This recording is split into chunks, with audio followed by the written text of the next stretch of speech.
Needed just 2 pitchers to get through the first 5 innings after P.J. Poulin opened. Zach Littell went 4. But from there, 6 more relievers needed to get through the final 4 innings of the ball game. Paxton Schultz was sent down to AAA Rochester after the game.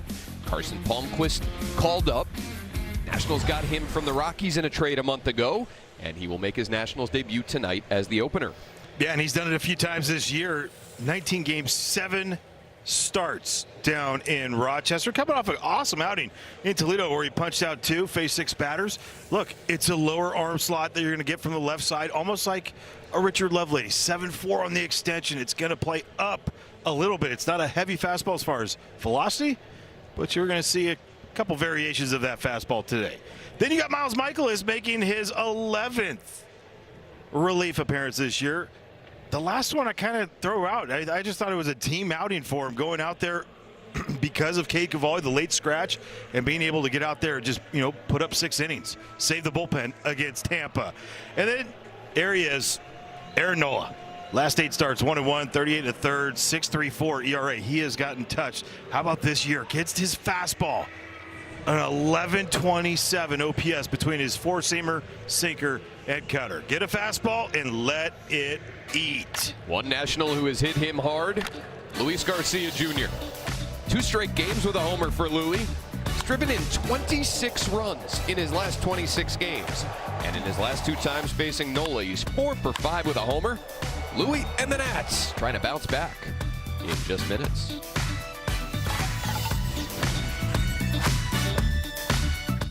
Hey, who is not? Beautiful night at Nationals Park. Head-to-head matchup has been entertaining so far this season. Phillies took 2 of 3 at Citizens Bank Park. First week of the year, Nationals and Phillies splitting these first 2 games so far. Let's check out the wild card standings in the National League. After their win last night, Phillies now tied with the Cardinals. St. Louis ahead of them by mere percentage points for the top wild card spot.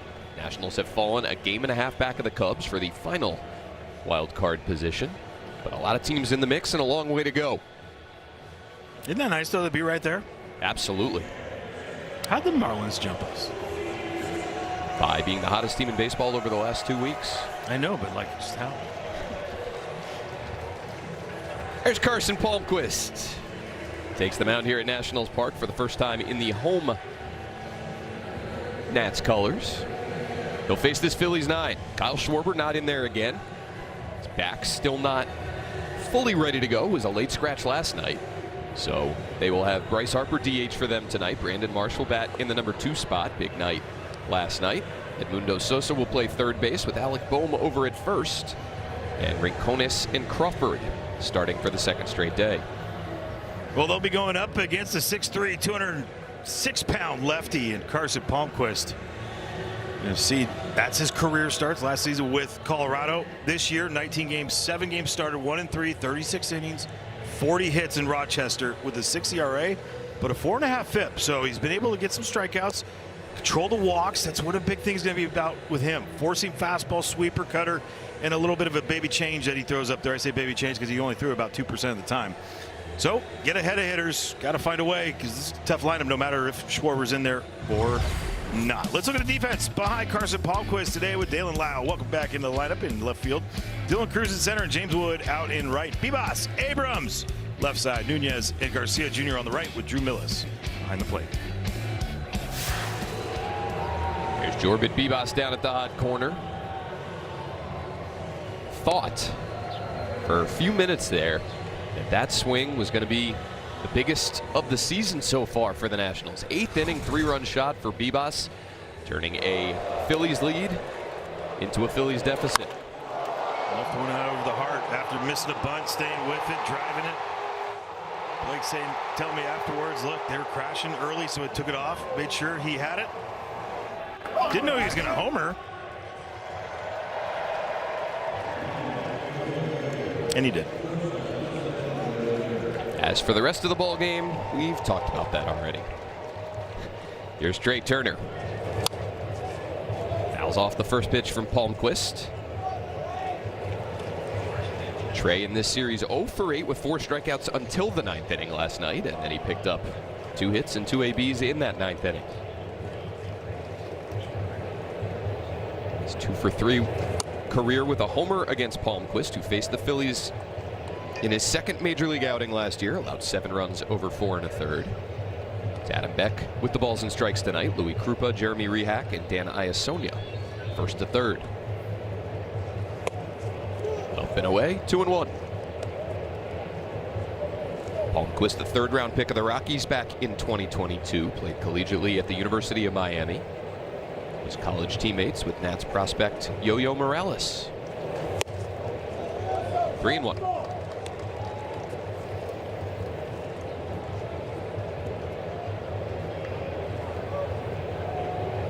Trey likes hitting here. Home or away.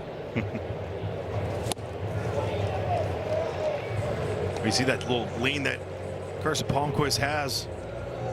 Ball rides with it too, right on the outside part of the plate or off. All fastball so far to Turner. Then goes cutter. And a shard of Trey Turner's bat goes skidding down past the third base bag.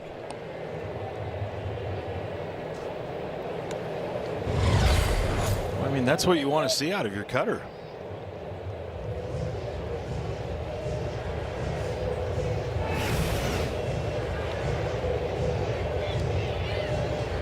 Sinkers, 4-seamer, sinker, and then you got the cutter. But you get that little lean out away on the previous swing, try to bust them in. Another 3-2 from Palmquist to Turner. Is hit in the air out to left center. After it is Cruz. And on the track, he has it for out number 1. Well, it's good that we get to see that right there. 96 off the bat. And there is a lot of carry to left center field because it's hard hit ball. We could all agree, right? Yes. That got to the track. I was talking with Bryce Harper about this yesterday, how the ball here at Nationals Park, he feels like is flying much better than it is at Citizens Bank Park. He said, I still love hitting here. He acknowledged that the park plays fair here at Nats Park, that in cold weather it will play bigger. Summertime obviously will play smaller. But he was kind of surveying the surroundings, all the apartment buildings, condos that have been built in the area that have kind of blocked the wind off a little bit. Technically, there's the #1 scoring park in the league this year, and it's, you know, park factor and all that stuff. And I'm like, well, I don't think of this place as being an offensive park. Yeah, me neither. Nunez's throw is high of Garcia. It's in front of the Nationals dugout and ricochets back to Drew Millis. Brandon Marsh, an infield single with 1 out. Well, backhand side, got to get rid of it quickly. And just sometimes when we see Nas kind of lean back a little bit, ball floats on him. He gets that shoulder, front shoulder going towards first. He gets so much on that throw. You can see right away. So Marsh picks up his 5th hit of the series in 10 at-bats. Now Harper. 3 for 9 in this series with a run scored.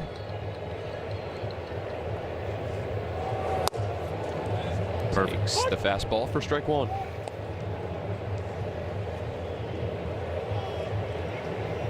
I think Drew took that one right off the palm from Palmquist. He gave himself a little bit of just a second. Does Palmquist deliver an abnormally large share of palms to his catchers? Well, I mean, first time for Drew Millis catching him. Got that extension, trying to figure out like what it has. Talk about great extension arm, jumps at you a little bit, plays way up. Got a chase on the sweeper below the zone. Wonder if catchers go into the trajectory machine and work on receiving guys. JT was the first one I knew that did that. A couple of years ago, he was talking about like a couple of guys that the Phillies had signed before he went to the WBC. He started catching them a little bit on that to get the idea. It's smart. 1-2 to Harper. And we know our guys use it with Bobby Wilson out there, and they bunch of drills, tons of ideas, just to, you know, #1 pitch framing, right? Working on that receiving. But just getting a look at your guy every once in a while.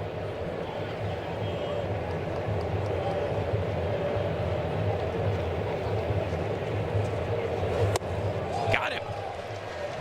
Fastball away, gets a swing and a miss from Bryce Harper. And Carson Palmquist's first K in an Nats uni is of a former National. Yeah, it's not. It doesn't seem like an easy sight line for a lefty right there. Way down the hill. Nicely done. We'll see how long Palmquist goes today. The Nationals obviously need some length.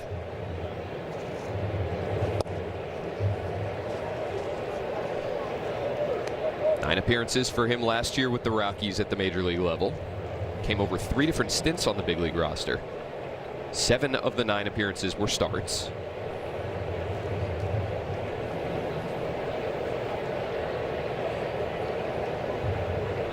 Oh, got him. Great pickoff move, and Marsh caught up. Tag applied by Garcia. So Carson Palmquist faces the minimum in the first, allows a 1-out single, and then picks off Brandon Marsh.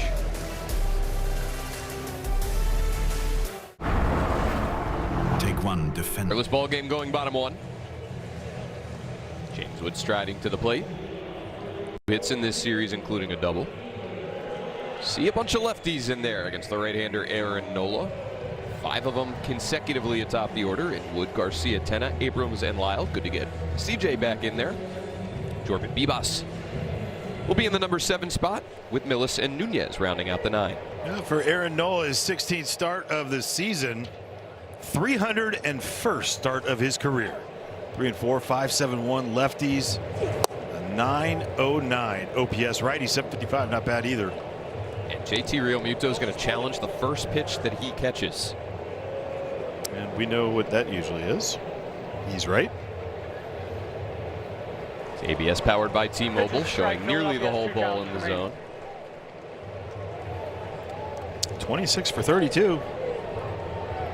Pretty good. 0-1 to Wood.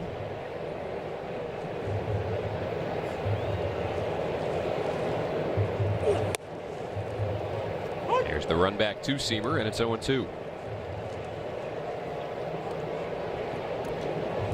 Well, he's throwing a little bit less fastball to the left-hander. Just a little bit less, a little more sinker. Loves to go in with that sinker, run back there to get to that.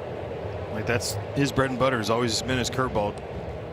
This year, lefties hitting 220 against it, but like I said, combined against the four-seamer, sinker, cutter, all hitters, righties, lefties, 1127 OPS.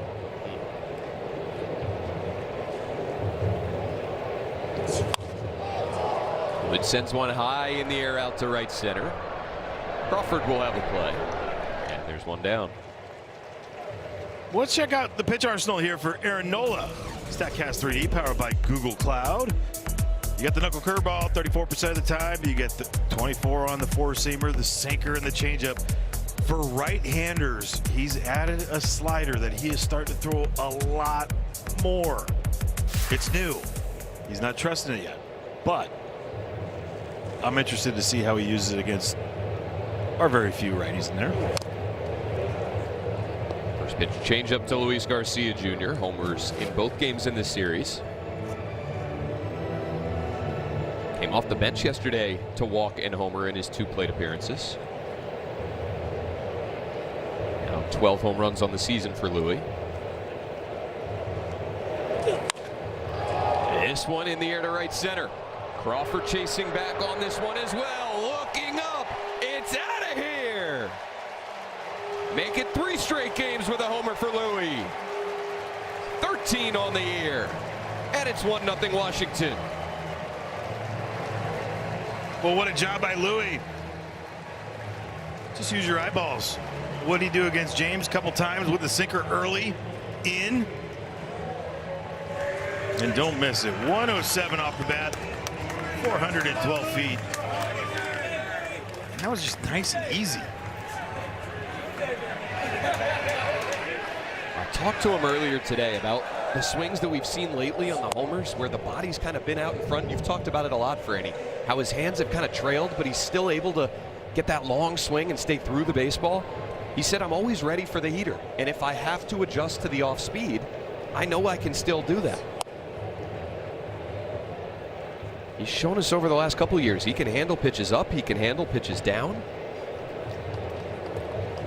16 homers given up by Aaron Nola, 10 versus lefties.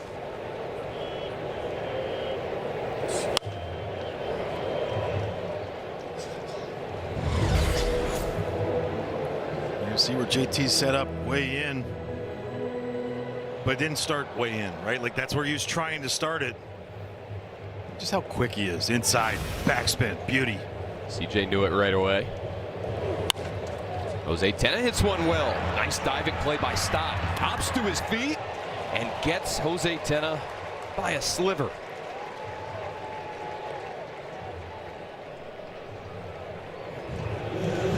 Close play right here. Jose Tena hammers that one. Bryson Stott, the shortstop arm.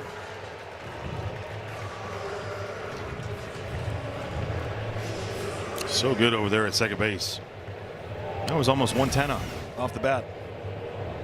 See what you did there? Yeah, my bad. CJ Abrams back in the starting lineup, was scratched about 20 minutes prior to first pitch last night, experiencing some left side tightness.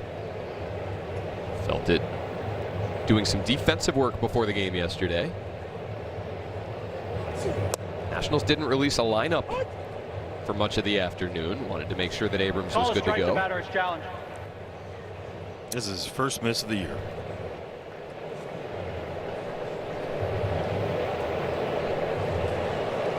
Pitch is a strike. Washington has one challenge remaining.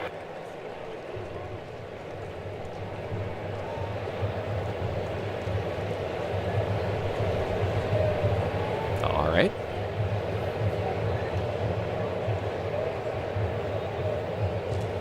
Nola's 1-1 to him. Grounded foul.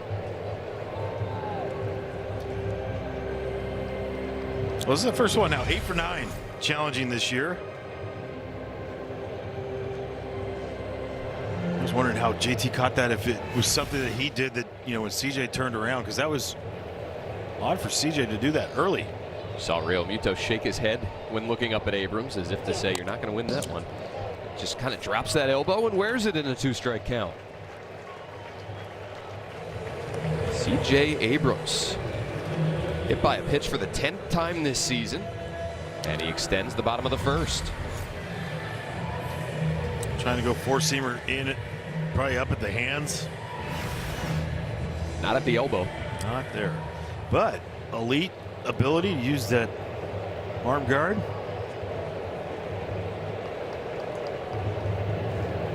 Here's Dalen Lyle. Good curveball working for Nola early on. And a great take. More importantly, right there for Dalen. Batting average down to 248 now for Lyle. OPS in the low 700s. Sat yesterday after going 0 for 4 on Monday. Behind Nola 0-2. Well, I like the fact that he didn't even get a bat in that high-scoring game just in general. Usually you get a day off and, you know, at some point they pinch hit you and do all that stuff. He worked yesterday, got him a full mental break from the game. It's okay to have. Use it to his advantage.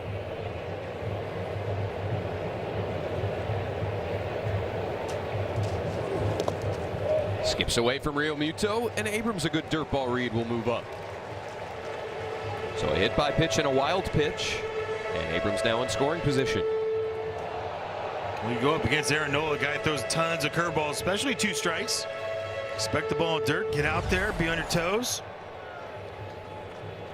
See how like he chopped his steps a little bit? Usually he gets in that little settle position, but he was ready to do it. Oh, a shot off of that chest protector.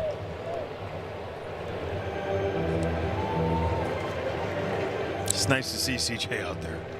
Whew. We hear side tightness. You worry might be a legitimate oblique strain, something that could cost him a few weeks. Dan, I don't go dark right away. I do. Dark. I know. Bohm was looking to flip it to Nola. He'll just take it himself. So the Nats strand a man in scoring position, but Luis Garcia Jr. puts him on top. Get that foot down, backspin it, and watch it. What a beauty. Love you too. 1-0 Nats.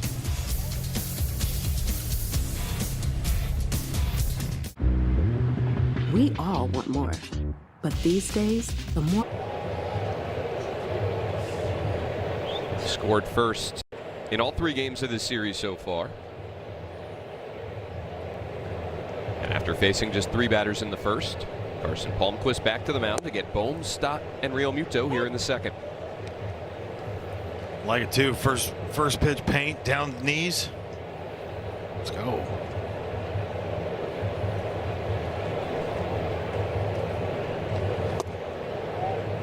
Cutter just missed. 1-1.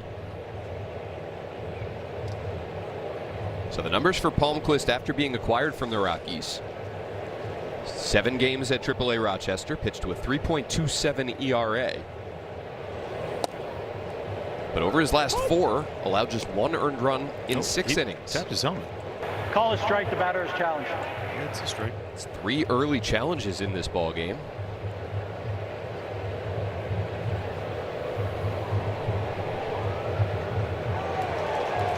Pitches a strike. Philadelphia has 1 challenge remaining. 4 for 9 this year here for Alec Bohm. Both teams. 1 left.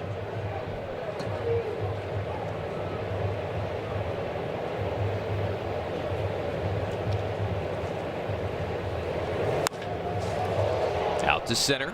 Cruz will back up. That one drifting to the track. Ball flying at Nationals Park tonight. 2 long ones off Phillies bats have come down on the warning track in the glove of Dylan Cruz. 1 left the yard for the Nats. And Bohm is the first out, top 2.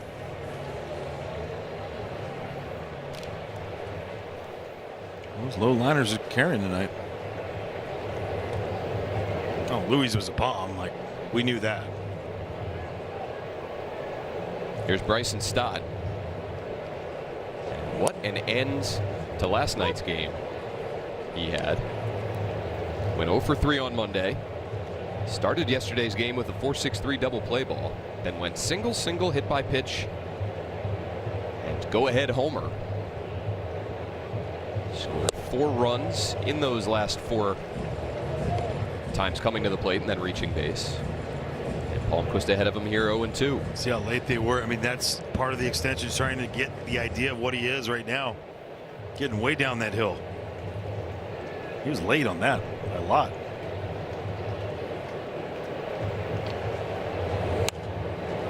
Late on that one as well.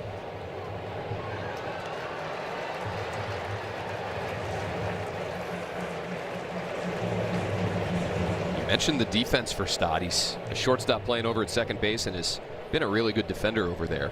He's kind of been a league average hitter over the course of his career, now in his 5th major league season. This year the numbers down a bit, entered the series with an 82 OPS plus. But when they get Bohm going and they get Stott going, it really lengthens their lineup. Yep. Got him. 2 strikeouts for Carson Palmquist through the first 5 batters faced. You got Harper with a heater. He gets Stott with a breaker. It's on the side of that. Nicely done. This to me though, like, you could throw the spin all you want, but the well-located fastballs against the lefties are really giving them that thought process of like trying to gotta get out there, and next thing you know, sweeper, perfect timing. Nice job by Drew Millis. Now their first pitch strike gets ahead of JT Real Muto.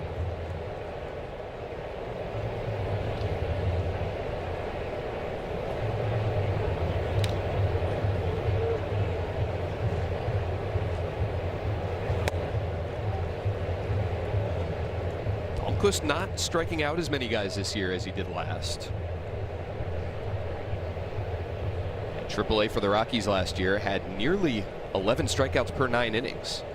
This year, between the Nationals and the Rockies AAA teams, averaging 7.5 Ks per 9. Probably pretty happy to leave the PCL. The Well, I mean, they're in Albuquerque. It's the highest of any place in all of baseball. Launching pad. Well, I think, or El Paso is. I can't remember which one. The But cutter out. 3-1 to Real Muto. A lot of those numbers are just ridiculous because of the environments that you're in. Yeah. Rochester, not as bad. Missed away. Then Real Muto draws a 2-out walk. Those are the ones you want to stay away from. All right. Back up there. Nicely done early so far here for Carson Palmquist. Mentioned he faced the Phillies last year in one of his 9 major league appearances. Also faced the Nationals here at Nats Park on June 16th. Gave up 4 runs in 4 2/3 innings, but he's familiar with this stadium, with this mound. And you talk to pitchers, this is something that, you know, as a fan, you probably don't realize. Every mound feels different to these guys that are so used to trying out mounds and vantage points all over the minor leagues, the big leagues.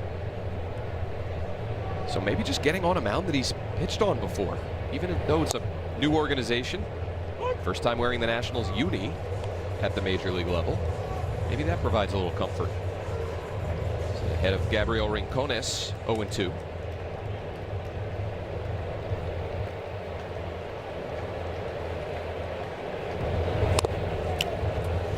Little squibber, that'll go foul. Effort right there by Drew Mills trying to get that before it went foul.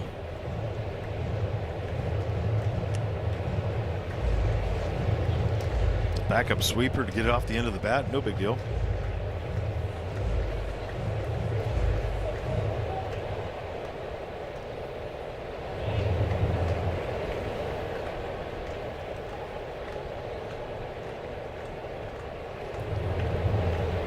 Short lead by Real Muto at first. Slap left side. That'll go foul.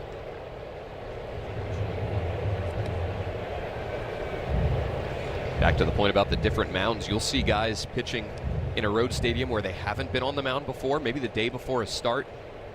Just during BP, they'll go out to the mound and just kind of get a feel for it, the vantage point, the depth perception with the backstop. Mackenzie Gore used to do it the day before every start when he was on the road.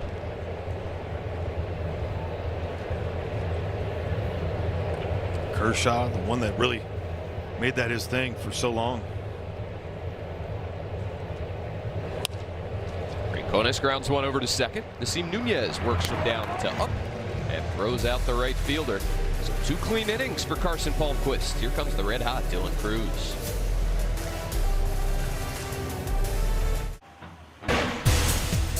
Time now for tonight's Papa John's key ingredients. Dylan Cruz over his last 11 ball games compared to his first 19. Improvements in pretty much every category. In terms of the contact, it has felt, Franny, like he's hit baseballs hard since he's been up from AAA Rochester, but getting a lot more to show for it lately. Well, it leads to the great expected numbers, right? Like stuff that is going to let you know how you truly are doing, what the contact is like. Faces a fellow LSU Tiger here and bounces it foul. Let's check out those expected numbers.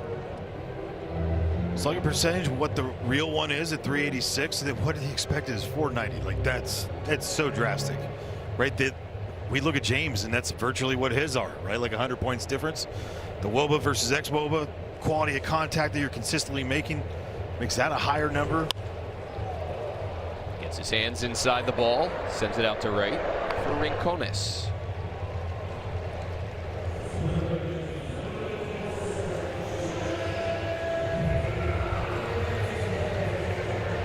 I just like the way that he's been hitting with runners in scoring position, especially with 2 strikes. Seeing him drive guys in, not giving up, giving in. What a night last night for Jorbit Bibas. 2 for 3, drew a walk, and then the big 3-run homer in the bottom of the 8th.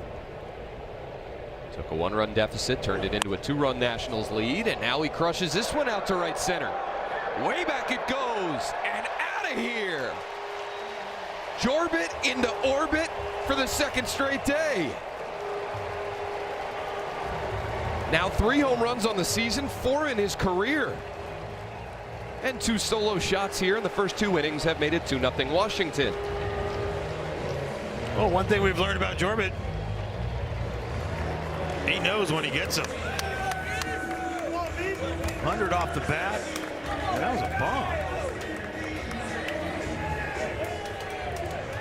I will say this, though. He hit the bomb last night. He comes out today in the basketball uniform, showing off the guns. I would, too, if I hit it that far. If not now, when? 2 career home runs entering yesterday. And now he's doubled that total. Little love for Daryl Player, our wireless camera guy.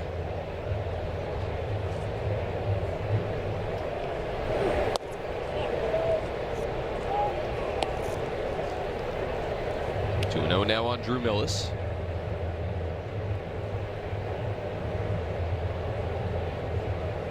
Getting his first start of the series. Playing time becoming a little more infrequent for Drew over the last few weeks as Keibert Ruiz has heated up. Brandon Marsh will come in on that fly ball and squeeze it for the second out.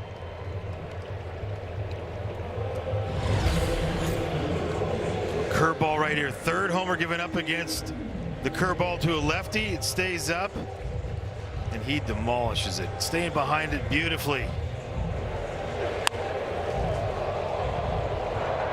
Jorby Bibas, power hitter.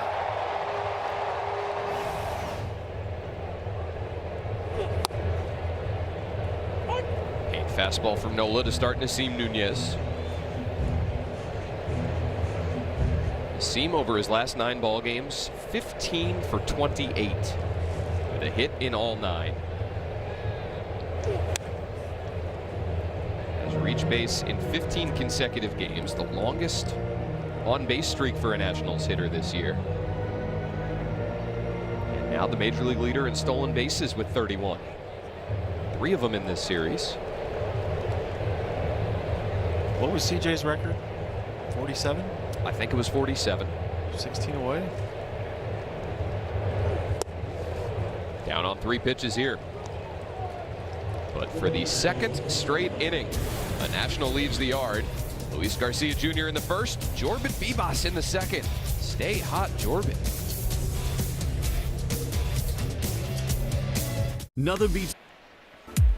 Well, it's a cross-sport celebration. Celebrate at the ballpark tomorrow, June 25th. If you're 21 or older, you can score a Nationals soccer jersey presented by Budweiser. Join the party at nationals.com/promos. Yeah, sporting a Team Mexico jersey there. 3. They play tonight, right? 9 o'clock? I think so. Mundo Sosa leads it off for the Phillies. Sure. One of the Nationals PR guys, Mauricio Ortiz, will be locked in on that one. But Mauricio was locked in earlier today, Franny. He ran a race against Andrew Golden, a beat writer who has covered the team in the past for the Washington Post, now for the Banner, the online publication covering Baltimore and DC now. And Andrew Golden took him down in a 40-yard dash. Mauricio had my money. Not literally, but I was thinking he'd get the job done. Out to left for Dalen Lyle, and Edmundo Sosa is out number 1. Mauricio has already demanded a rematch.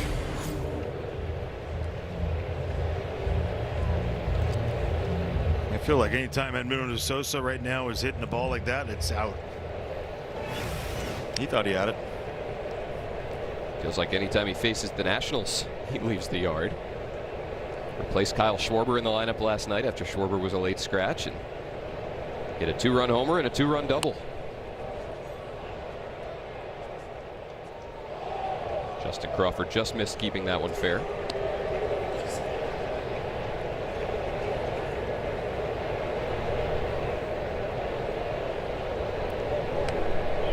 Two-year-old former first-round pick of the Phillies, son of Carl Crawford, longtime big leaguer. Behind Palmquist 0-2. Carson Palmquist working ahead consistently tonight.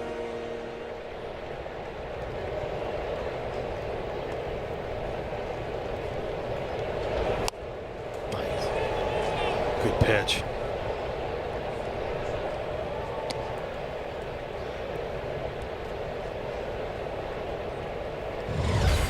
Get that fastball a little bit corner away and then go sweeper off it like he's done all night, and you've got that same swing from all lefties.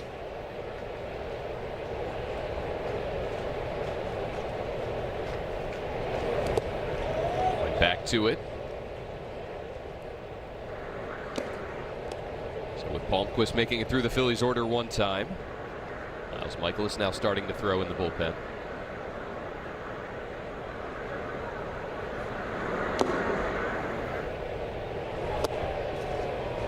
0-2 to 2-2.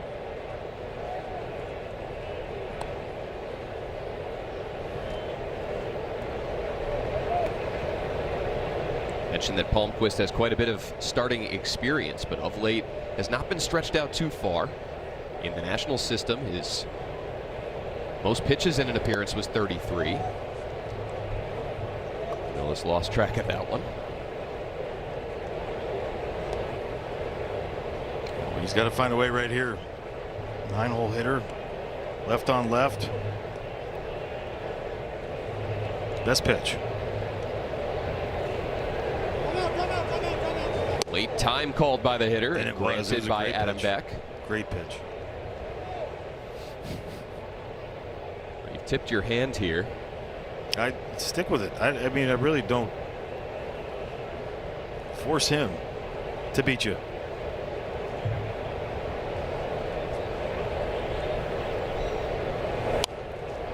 Nice.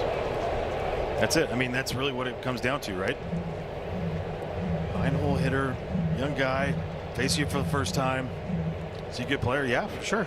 But got a challenge. Another 3-2. Another pitch in the zone, and it's tapped right back to Palmquist.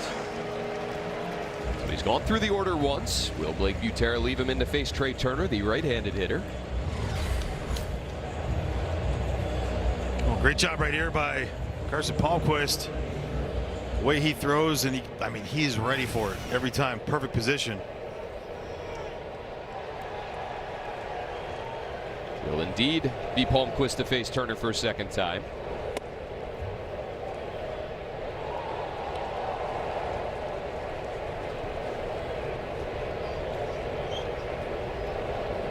Turner flew out to deep center leading off the ball game.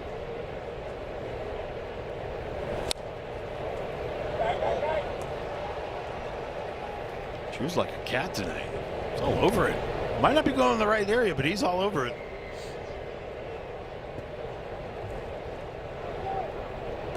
Carson Palmquist showed up to the Nationals clubhouse about 2:30 this afternoon. Saw him getting his Nationals cap from Mike Wallace, the Nationals clubhouse guy. Go get him, kid. Getting settled with his new organization and off to a really good start. First turn through the Phillies order, allowed just 2 base runners. An infield single for Brandon Marsh, and then a walk of JT Realmuto. And he gets Turner swinging. 3 scoreless innings for Carson Palmquist. Picked up 3 strikeouts. We'll see if he's done. Regardless, a really nice Nationals beginning.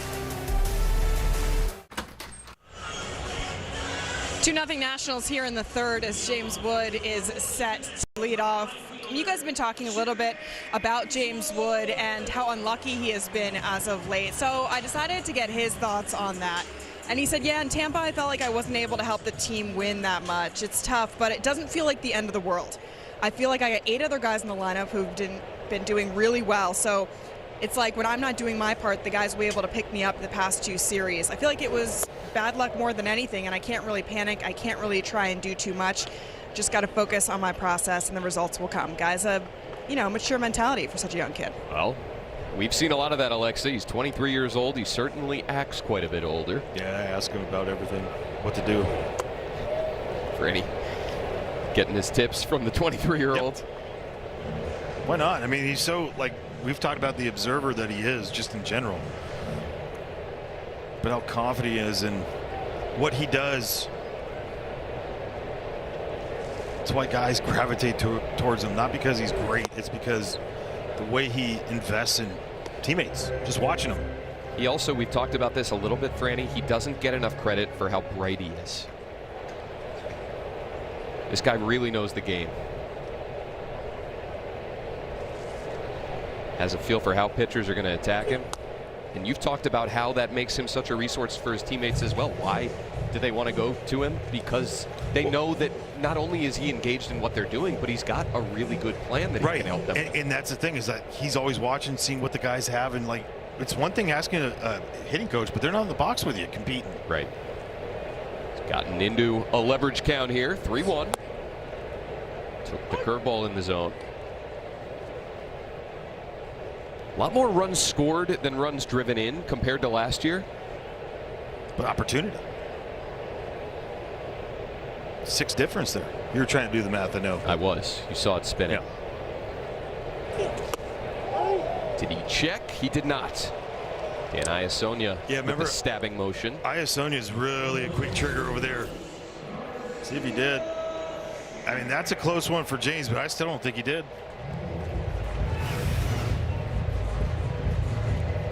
That's as close as we've seen from him.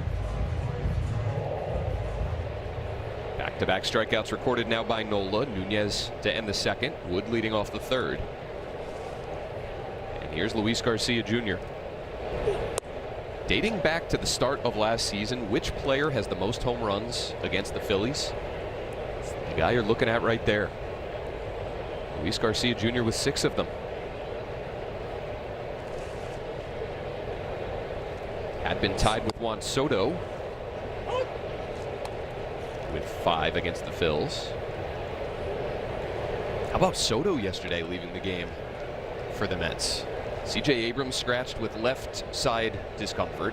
Kyle Schwarber with back discomfort, and Juan Soto kind of combined the two, left lower back discomfort. That was a weird day. Just all around the league. It was Zach Geloff getting his hand stepped on for the A's. You didn't watch it, did you? That was gnarly. You watched it? You know I'm not good with that stuff. I know, then why'd you watch it? They were talking about the Dallas Braden talked about it afterwards, how there's a lot of guys on the replay just from the on field where he's sliding in third. Matt Chapman goes up, lands and lacerates his hand, and it was not good. Yeah. 3-1 to Garcia is taken away. Last 4 plate appearances for Luis Garcia Jr. 2 homers and 2 walks. Well, for Luis Garcia. Yeah, made even Alan Ronhell fall over. Shootout last night, the left center field, and then today. Tightest of the tight swings right there. I mean, staying so close to his body with his hands, driving it out. Jose Tena, a sky-high pop-up out to center. Crawford makes the catch. I don't know if our Mike's picked up that flyover that we just had here. Love the pregame flyover. Don't love it as much during the game. You know, the guy's trying to catch a ball. I ever tell you the story about we were at Rice University my sophomore year. AC, who was our shortstop, third baseman, second baseman, utility guy. He's the third base coach here, playing at Rice. We're going to win the conference if we win the series.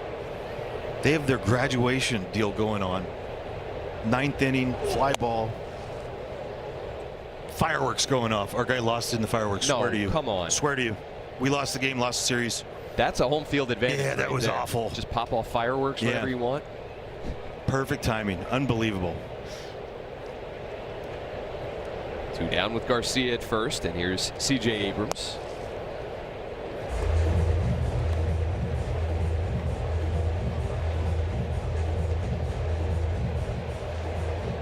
Now, if it was me in left field, then you would understand why. Like fireworks, like, oh, yeah. Get distracted. Yeah. That was not the case. Just couldn't see it.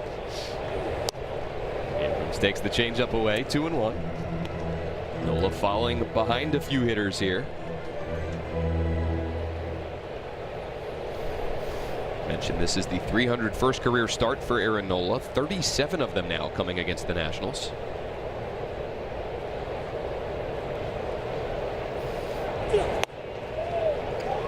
3. Oh, high strike 2 call from Adam Beck. Hadn't seen him expand up there. Yep, it's out of the. Wow. Grimace from C.J. Abrams. He knew that wasn't in the zone. Sets up that curveball.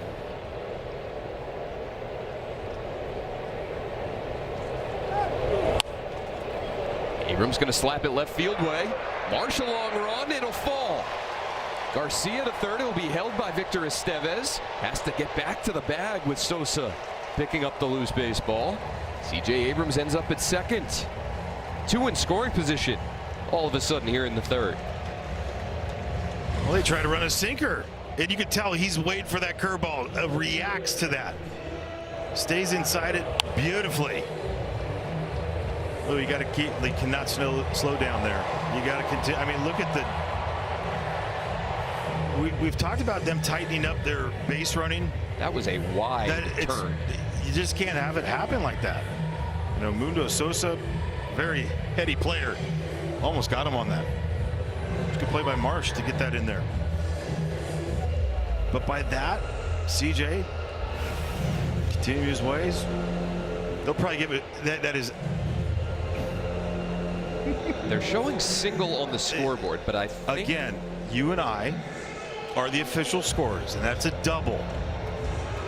I think the official score did actually give it a double. I think it's a 2-base hit for Abrams. Woo. So Garcia at third, Abrams at second, and here's Dalen Lyle trying to pick up his first hit of the series.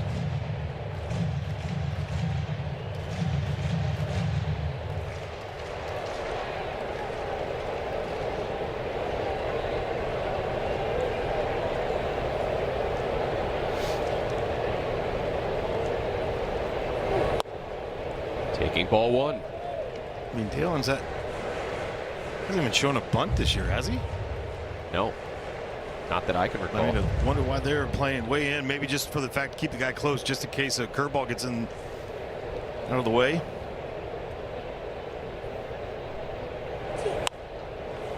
Fastball middle of the plate, fouled off. Lyle's frustration, I don't want to say always visible, but you can tell when he is expecting more out of himself than what he's delivering.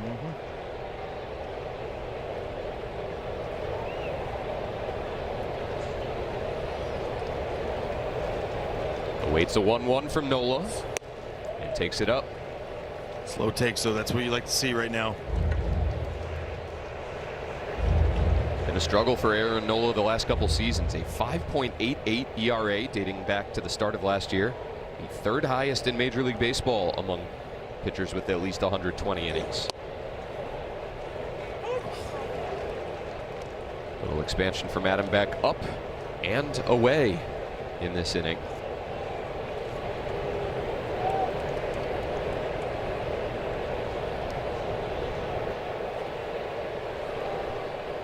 Chance for the Nationals to double their lead here if Lyle can find some outfield grass. The 2-2. Way up. Count goes full. Well, open base, righty on deck. He's going to go to his best pitch right here, which is what? That curveball. I mean, at least that's what I would think he would do. Payoff pitch. Goes curveball. Lyle slaps it into the far camera well.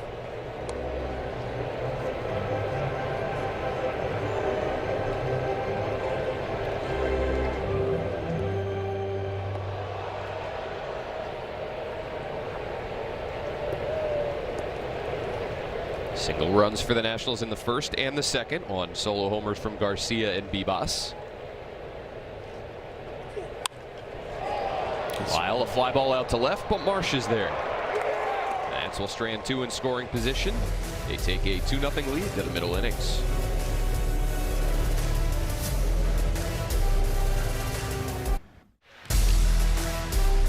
The 4th inning of Nationals baseball is brought to you by your Washington area Toyota dealers. Shop Toyota for legendary style and reliability. Check out the all-new RAV4 at Toyota.com.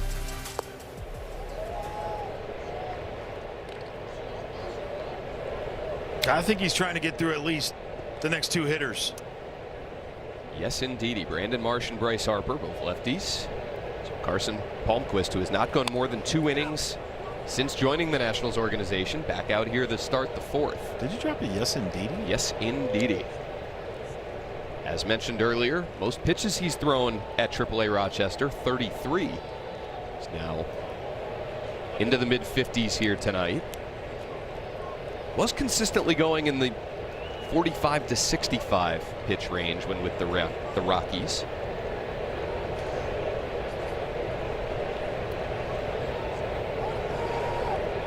Has allowed just 1 hit so far. A hit picked up by Brandon Marsh. Infield single in the 1st.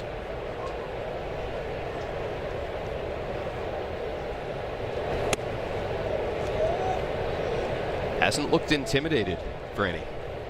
Carson Palmquist. No, right now I feel like the adrenaline's kind of worn off too. Now you're just pitching on a little bit of the guts right here. This is into Marsh, 3-1.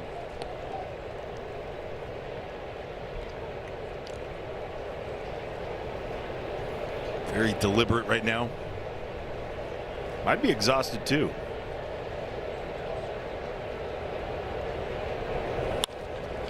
Challenged Marsh, who shoots it up the middle past a diving Nunez. So Brandon Marsh has both of the Phillies hits tonight, and he's aboard leading off the 4th.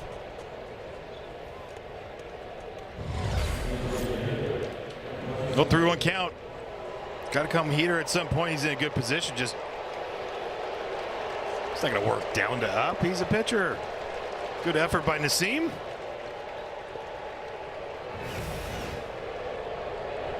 Carson Palmquist struck out Bryce Harper to end the 1st inning.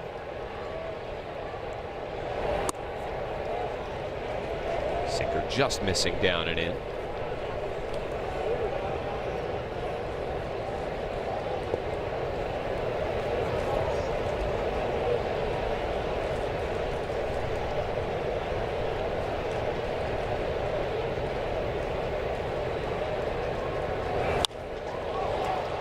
Shot out the opposite way.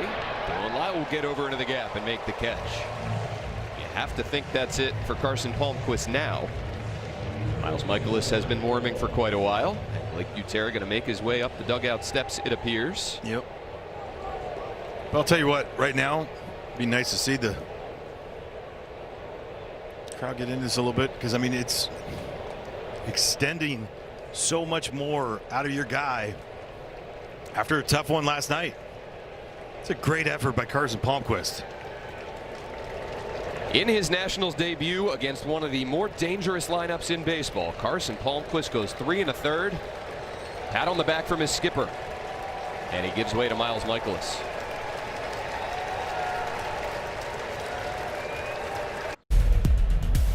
Join us on Friday, July 24th to enjoy a night of Nats baseball as the Diamondbacks come to town. Plus, stay after the game for a Jason Derulo post-game concert. 2 shows, 1 ticket. Head to nationals.com/summerconcerts. Great job, Carson Palmquist. It's like awkward. Hey. Carroll getting right in his girl there. And here's Miles Michaelis. So Palmquist goes 3 1/3. First pitch that Michaelis throws, Alec Bohm fouls off his leg. And for Miles Michaelis, 17th game of the year. He's got his 6 starts in there and just obviously going to miss the entire guard. Perfect seeker to come out of there. You know, he had 2 great outings before the last one, but the last one in my mind is still an awesome outing for him because he did it with short notice because of Kate Cavalli coming out or not being able to throw because of the food poisoning.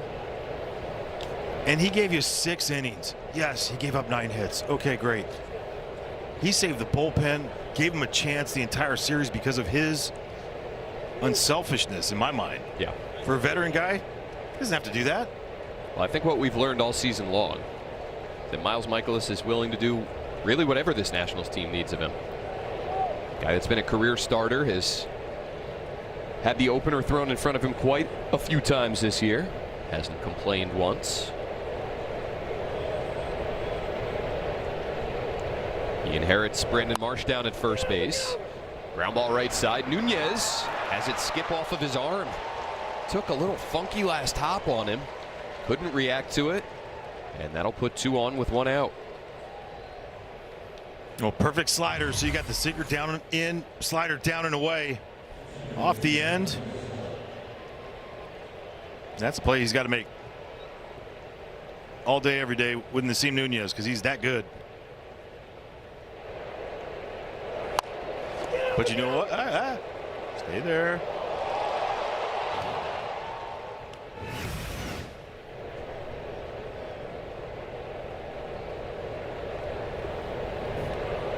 Marsh at second. Bohm at first. And here's Bryson Stott. You know, look at Miles Michaelis. 64% first pitch strike all year. 67% last few weeks here. So he's on the attack. He's been doing a great job getting ahead of hitters, staying ahead. Really fell behind a lot more against Tampa, or else that would have been like closer to 70%, 71%.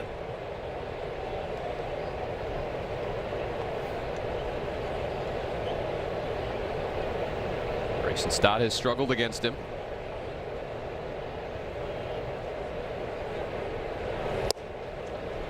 Good fastball down in the zone for Michaelis to make it 2-1. Well, even with that outing at Tampa Bay for Michaelis, his last time out, where he allowed the 5 runs, including that one, he's given up 2 runs or fewer in 4 of his last 6. And this one's hit well to right. Wood back on it. He'll have to play it off the wall. Bryson Stott does it again. Gets the Phillies on the board here in the 4th inning. Marsh coming in to score. Bohm to third on Stott's RBI double. You can talk about ownage on guys, and just you go back and look. I'm sure most of them ended with Bryson Stott being behind in the count. He's ahead, takes a chance, 1-1 down and in. Good job by James Wood to play this one quickly off the wall, get it to Nasim, hit him in the chest.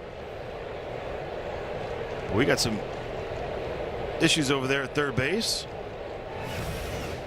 Is it that foot? Yeah, it has to be. He was still kind of struggling with moving around down at first base after reaching on the Nunez error. Don Mattingly out to check on him along with an athletic trainer. That's still from that foul ball.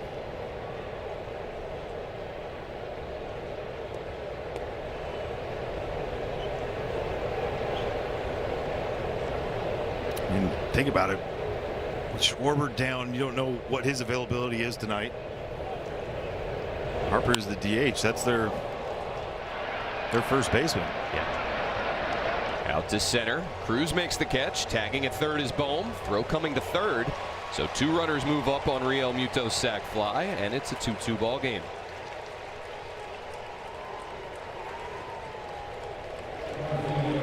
And we talked about this at the very beginning of the series, which is you can't play sloppy baseball against a team like this. They'll take advantage of it offensively, and I mean that obviously with the error that hurts. Now Rincones, a line drive up the middle, and the Phillies lead. 3 runs here in the 4th. RBIs from Stott, Real Muto, and Rincones. It's 3-2.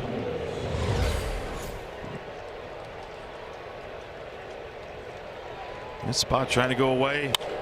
Misses in. 110 off the bat right there by Rincones. That was laced.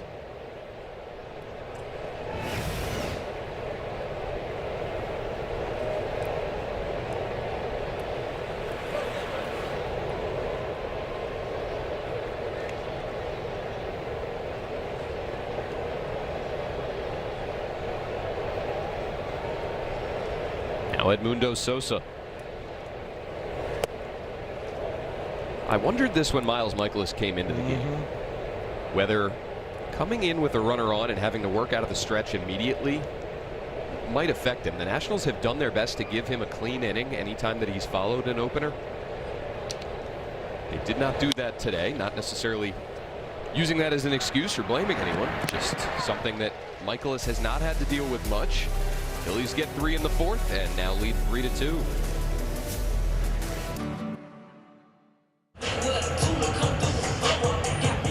In the bottom of the 4th, as Dylan Cruz steps into the box, Blake Butera gave us some insight on Cruz as of late. Said, saw him this morning and I told him, don't change anything you're doing. Blake pointed out that Dylan has one of the biggest discrepancies in all of baseball in terms of expected numbers versus actual outcomes. He said, that's not going to continue. Guys get in trouble when they're chasing results and they start to change because they're not seeing those results. So Blake told him, keep doing what you're doing, and Dylan was like, I'm not worried about it. So Blake said he has the right mentality. He says he's feeling good.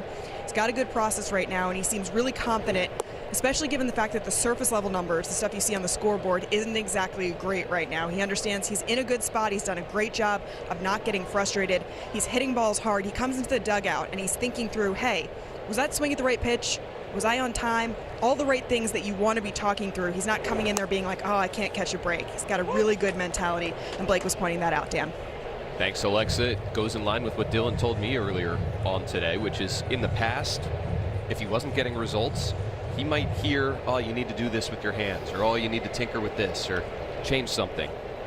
The process has been good. The results weren't there, but he hasn't been asked or felt a need to change anything over the last few weeks. Just playing baseball. Yeah, just trust it. Yeah. No, I mean, that's what he's done his whole life. He's trusted it. Strikes out to lead off the bottom of the 4th.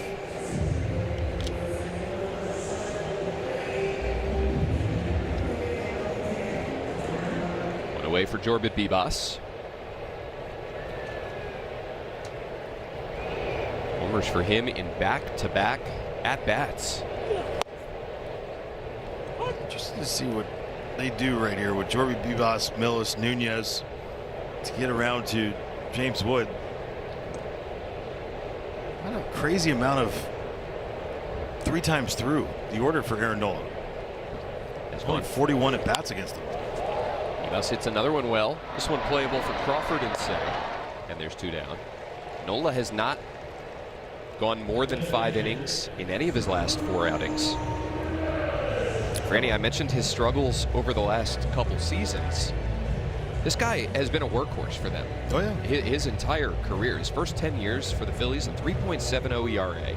Could count on him for 32 to 34 starts a year. But of late, struggling, and maybe they're trying to, much like the Nationals have with some starters, find the right pocket, find the right number of batters faced.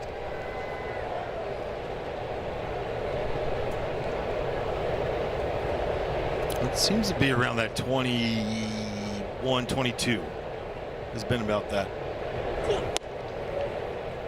Especially the last 5 starts. 24 the last time against the Mets.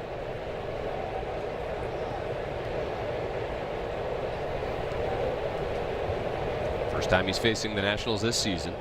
Saw them 3 times last year and pitched to an 8.56 ERA in those 3 outings. Lands the curveball to the outer edge, and it's 1-2 to Drew Millis. How easy that JT makes that look.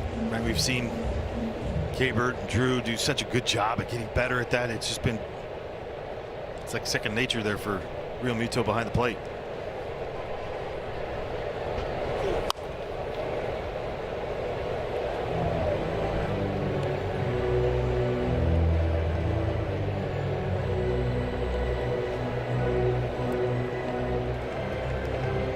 Two-time Gold Glover, JT Realmuto.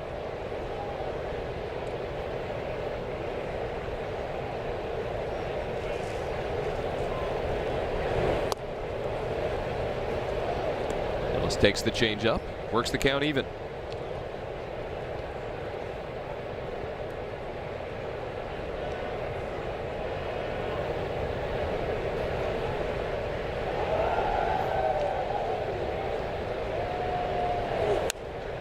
Nice. See both guys shaking their head right there, right? Like JT, Nola. All right, here we go. But Drew, that was a great swing at the top. Trying to really get those legs engaged into that swing and not be like a 2-piece swing where foot gets down, everything kind of stops and restarts. He's getting a little bit better of a flow. He was hammering balls in BP today.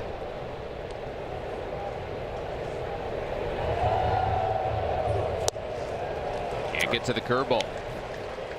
Aaron Nola strikes out 2 in a 1-2-3 fourth, and the Phillies keep a 3-2 lead. Care of our own. Yeah, it felt like a playoff atmosphere, in my opinion. And we treated this game as such, with the amount of relievers we used and how we matched up and all those things. And at the end of the day, these guys need to feel this experience and understand this is what it should feel like. That was Blake Butera after last night's ball game. Heck yeah. It did feel. I feel like that phrase gets overused as Crawford sends one out to second for Nunez.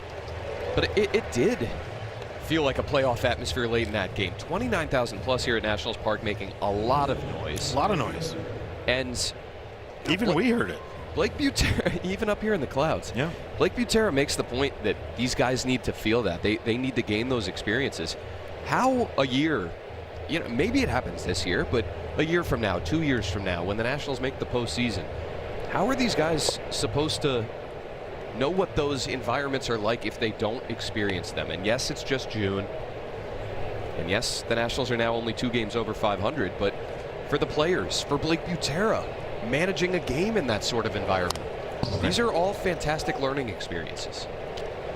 Yep, I agree. I feel like it's like Tommy Topper with like talking about, but like I grew my first couple years in the big leagues up playing with Bonds, and we played in front of packed houses all the time. So that's what I expected. Play in big markets. Think about 14, what we got this crowd to get to again. Yeah. I was here in 12 at the end of the year where this place was packed. It was loud. It was like the energy was ridiculous. I also went off. Team didn't win. Doesn't matter. You know what I mean? You got it's all yours. about me. You got mine. Well, you think about it for Luis Garcia Jr., who broke into the major leagues in 2020, which is still wild to think about, but he has never experienced meaningful baseball, truly meaningful baseball games. Trey Turner thought he had ball 4, and he's going to challenge that one. Call a strike. The batter is challenged. That was close. Yeah, they're going to be out of him. Yeah, Trey pulling the trigger here might leave the Phillies without challenges the rest of the way.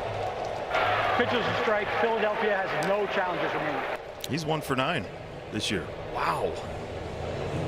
Now, understandable too, right? On that down and away, I get it. 1 for 9. Michaelis is 3-2. Line drive over Nunez. So Turner reaches first after all. His 3rd hit of the series and a 1-out single here in the 5th. I believe all 2 strike hits too. Well, the one with 2 outs, the first one with 2 outs in the 9th last night certainly was. Yep, and the last one was 0-2 off the plate.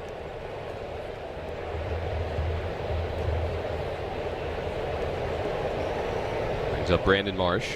Infield single in the 1st, single to center in the 4th, and came around to score a run.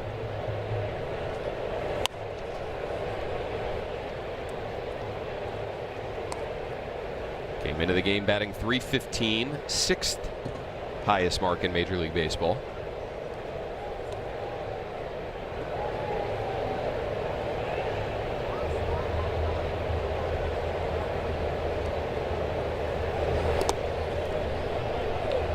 Good block there by Millis, 1-1.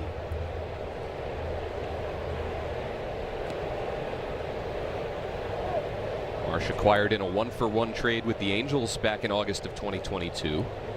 Marsh from LA to Philly for Logan O'Hoppe. Got off to a tough start last year, but raked down the stretch. And kept it going. Yep. And he keeps raking here. 3 for 3 on the night is Brandon Marsh. Now 7 for 12 in this series. 2 on with 1 out for the Phillies here in the 5th. Yeah, to be honest, you're lucky to get this one back too. Middle on the fastball.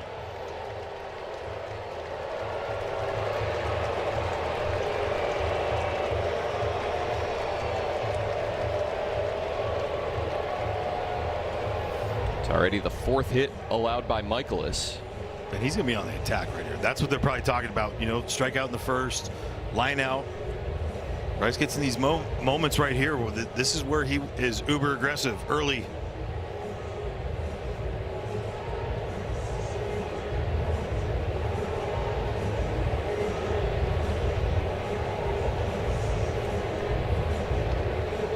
One and two, 5 for 6, stealing bases against him.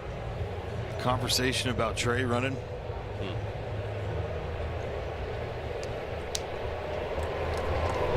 Trey has 15 stolen bases in 17 attempts this year.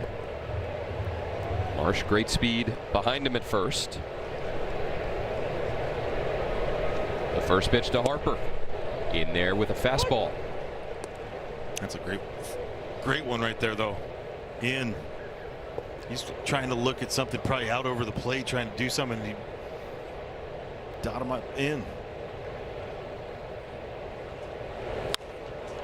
And they go outer third. 0-2.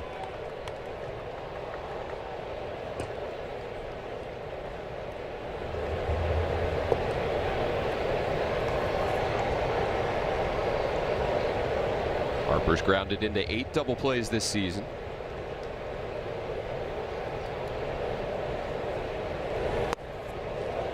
Made off the slider low.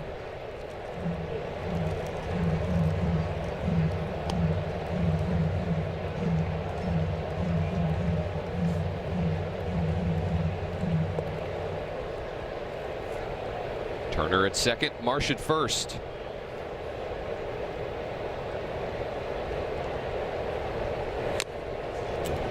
Foul tip off the glove of Drew Millis. I think that was the first pitch too, right? Was a changeup at 88, right? 89. Said it was four-seamer, but I think that was the same thing right there. Is it?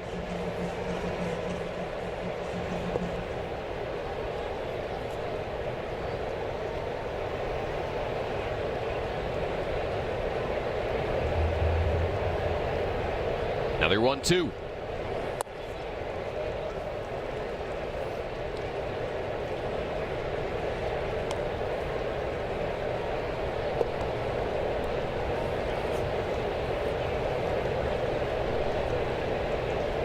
Harper batting .348 career against Michaelis. He's in 23 at-bats. Pops this one up. That'll find the seats.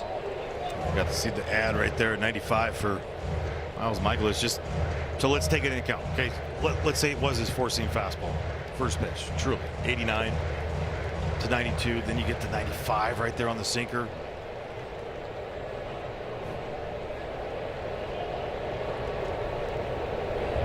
Another 2-strike pitch. Got him. Ran the fastball off the plate away. Second strikeout for Harper tonight, and a big second out for Michaelis. Yeah, huge second out, and you love just the sequence right here by Miles Michaelis. Not getting frustrated. Bryce did a great job to spoil some good pitches there. Stay with it.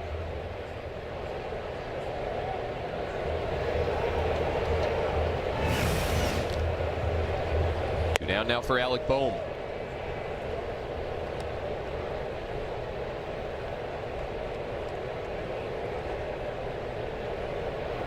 Boehm 1 for 9 in this series.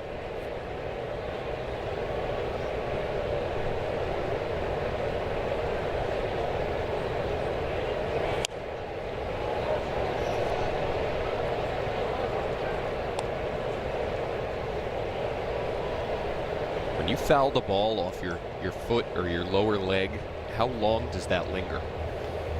It just depends on how long an umpire gives you. You try to wait it out as long as you can, right? Clearly wasn't feeling great after sending one off his left foot in his last at-bat last inning. And you're also not trying to show up a pitcher in the situation, but you're like, I can't feel it. It hurts. You get to a point where like, that's probably the best it's going to be. I got to go. Michaelis is 1-2. Went away with the breaking ball. Boehm able to check his swing. I would have checked Dan Iasoni at third. He probably would have punched him. I got thrown out for that.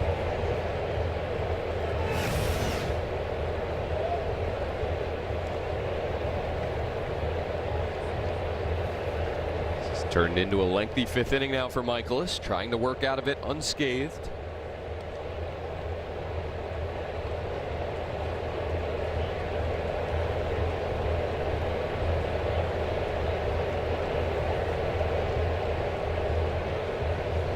Two. Hit on the ground out to second. Nunez to his left. He'll throw out Bohm. Phillies strands 2. And now Nasim Nunez ready to lead off. Batting over 500 in his last 10 ball games. And looking to get something started. Today. You know, you can vote every day to make your favorite Nats players All-Stars. Scan the QR code to cast your 2026 Konami eBaseball MLB All-Star ballot or visit MLB.com/vote.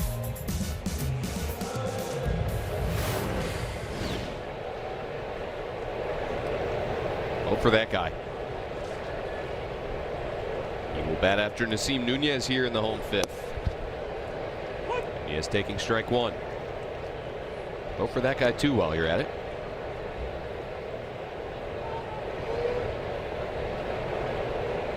All having conversations, all talking about what's going on right there. Tenna, Cruz, Abrams. They're also voting for CJ and James with the iPad right there.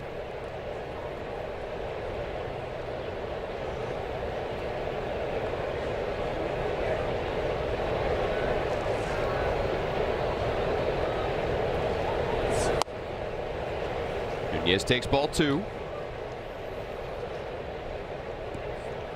Garcia the solo homer in the 1st inning. Bibas the solo shot in the 2nd. Nationals threatened in the 3rd inning, putting 2 in scoring position with 2 down. But Aaron Nola worked out of that jam, then pitched a 1-2-3 4th.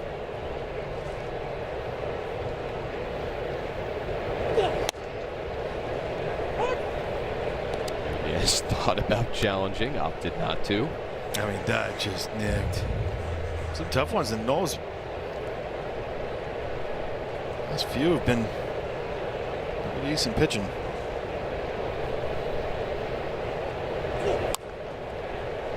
Chopped outside first.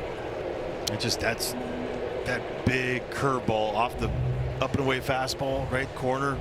Eyes are up there now. He throws the heck out of that curveball.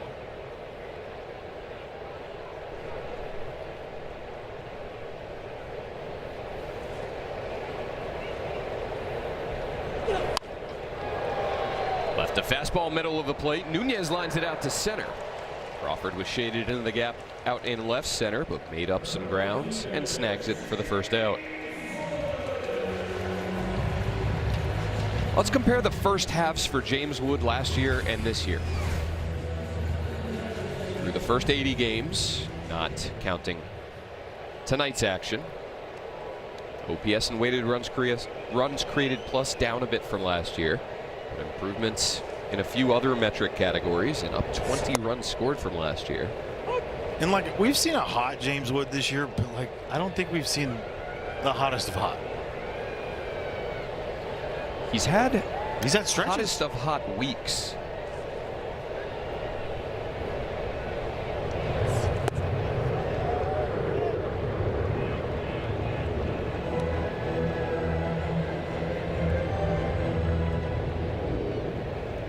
For 2 tonight.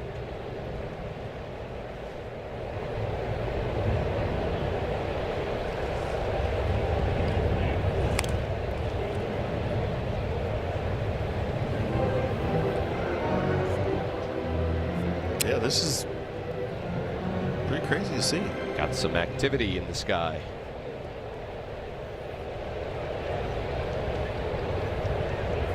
It buzzed the tower a little bit earlier. I was about to say, like, that would. Negative, Ghost Rider. The pattern is full. I want some.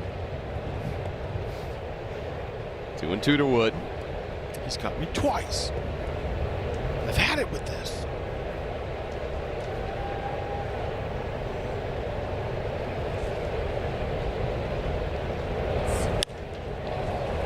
Line drive out to center. Crawford there yet again. It's just a perfect curveball on the outside part. James out front, I mean, but There's the strength of James, right? The line drives that he hits at 97, carries out there, puts the guy back.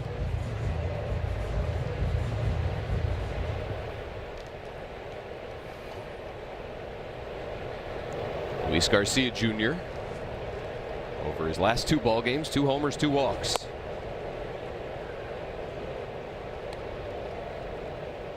And now in his last 27 games has driven in 27 runs. Comes the 3rd National this season to hit homers in 3 straight games, joining C.J. Abrams and James Wood, who have both done it twice.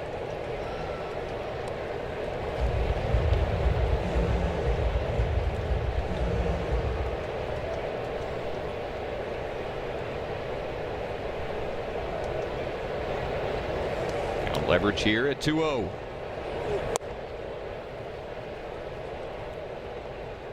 That's the this guy sees me good. I'm gonna kind of nibble here.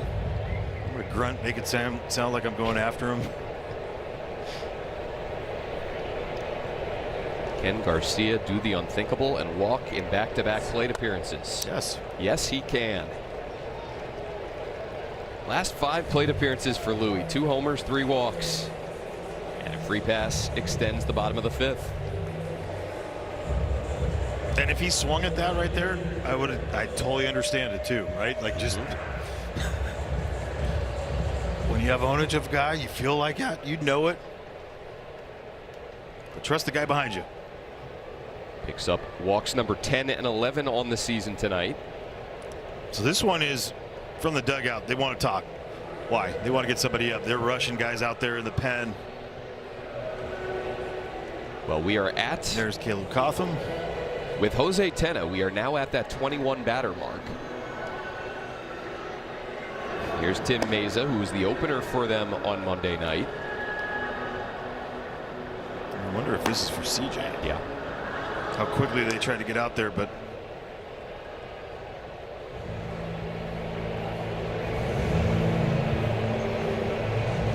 maybe a little late. What do you think on having a guy up?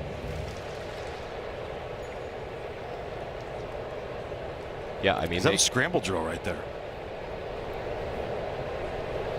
They clearly want the left-hander for Abrams, is my read on the situation. Nola now into the 80s on his pitch count.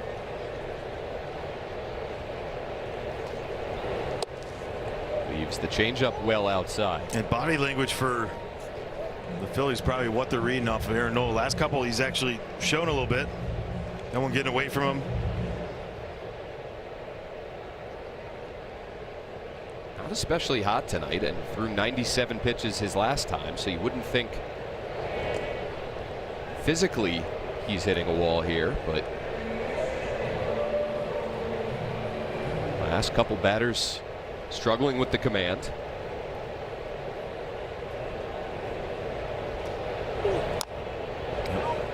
I was about to say, like that, when he wants to try to get back into the zone, it's or a neutralizer, huh? Yep.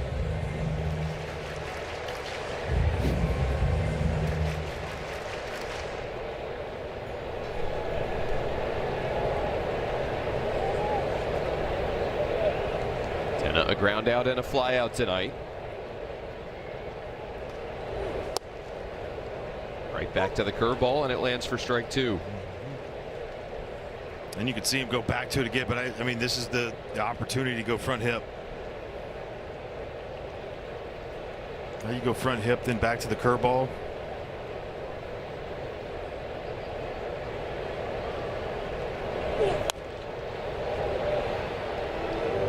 Elevated fastball to go back to the curveball. Same thing in.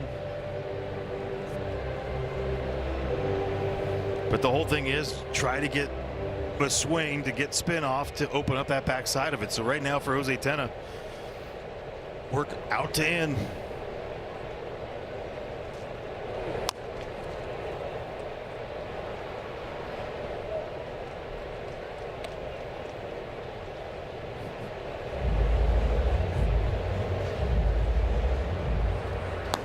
Abrams hoping for a chance here in the 5th.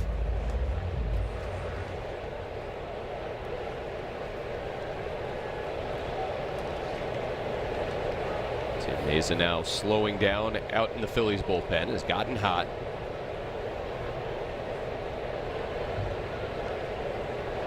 Nola's 1-2 to Tenna with Garcia on the move, and he gets a swing and a miss. Got a strikeout when he needed one, and he keeps the Phillies on top by 1 to the 6th.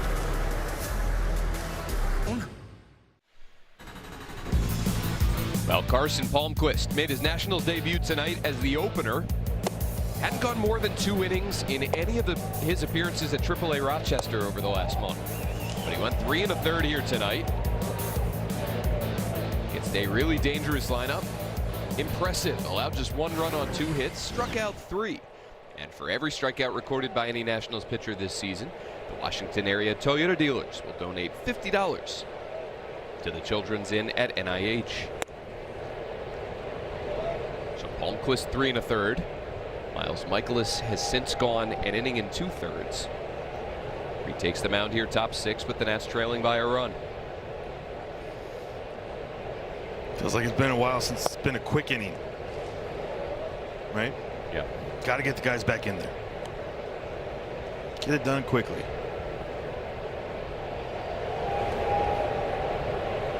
Phillies will send Stott, Realmuto, and Rincones to the plate here in the 6th.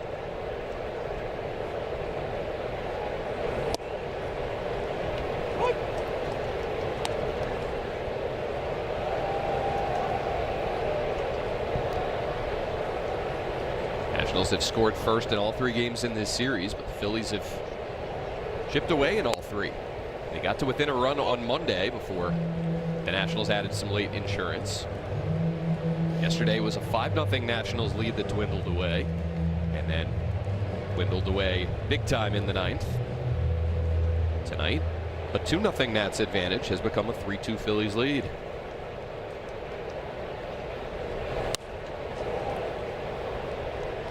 Good forcing her way. Look, I mean, this happens, right? You go through these stretches right here. You could say they played great baseball. They have, right? But they still have let a few get away, and we watch this undeterred team. Stoic. Love it. Stott out to center. Cruz over and then in for the first out. But you talk to Phillies people, and what they see around here, right? Like the guys flying around, the way they play baseball, it's not, doesn't mean that, you know, oh man, they're right there. Like they feel like, yeah, the pressure's being put on right now. As far as just the athleticism, the at-bats, the quality of offense that you're seeing, it's a good look. Yeah. I think, you know, we talked about this a couple nights ago. There have been seasons where this head-to-head matchup has not felt too even. No bueno. This year, these 2 teams, including tonight, have now played 6 games head-to-head, and it has felt like the vast majority of those 6 could truly go either way. Well, last night, up until the last 3 innings, you think about the second game against the Phillies back in Philly, 13 runs scored by the Nats. Yes. They hadn't even topped that yet. Right, as far as the Phillies output in the 4+ games at that point. Right. Michaelis ahead of Realmuto 0-2. Well, overall, the Phillies are 7 games over 500. They have a run differential of -2. The Nationals are now 2.5 games back of them, with the run differential entering the game of +10. Realmuto tried to go up for a high heater, sent it out to Cruz. And there's 2 down. And what's wild too is that they're a +10 run differential, -10 home runs for the Nats. For the Nats. Now -9, right? The home run ball has certainly been an issue. -8. Because of the 2 tonight. I didn't even count that. I was like, wow. 2 down for Gabriel Rincones.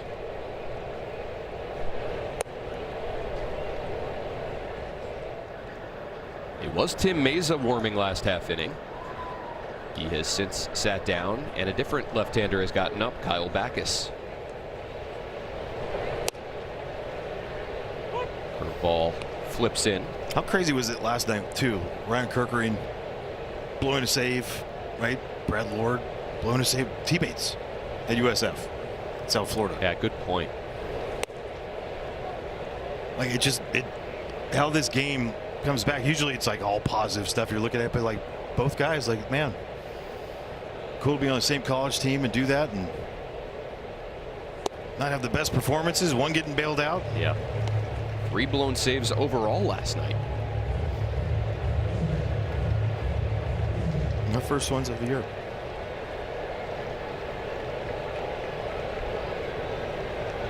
The 2-2 to Rincones. Fouled off. Oh, sorry. That'll come back to Dalen Lyle. Stayed playable for the left fielder, and a 1-2-3 sixth for Miles Michaelis.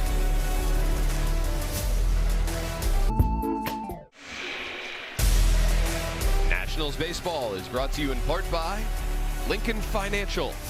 Make your pastimes last a lifetime. Kind of nice there, Dan. Back to you.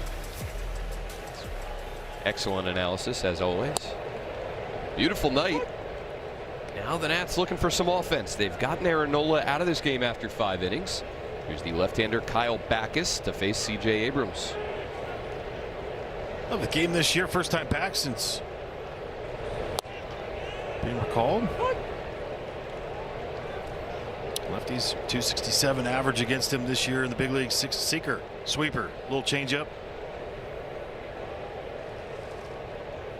Changeup just to righties. Abrams out to right center. Rincones comes in for the first out. Feels like the Nationals need a jolt. Things have kind of hit a bit of a lull the last few innings. Well, what about our triples guy here, Dalen Lyle?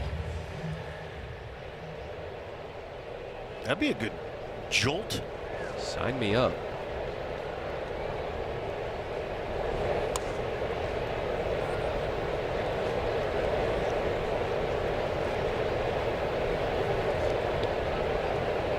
Lyle hoping to reach ahead of Dylan Cruz.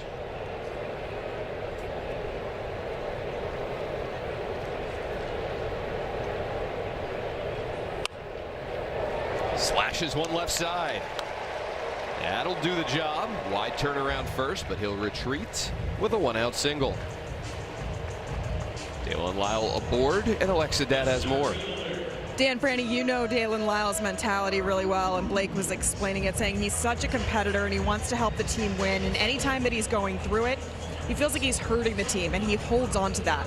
So it's about reminding Dalen that he's done so much for us already.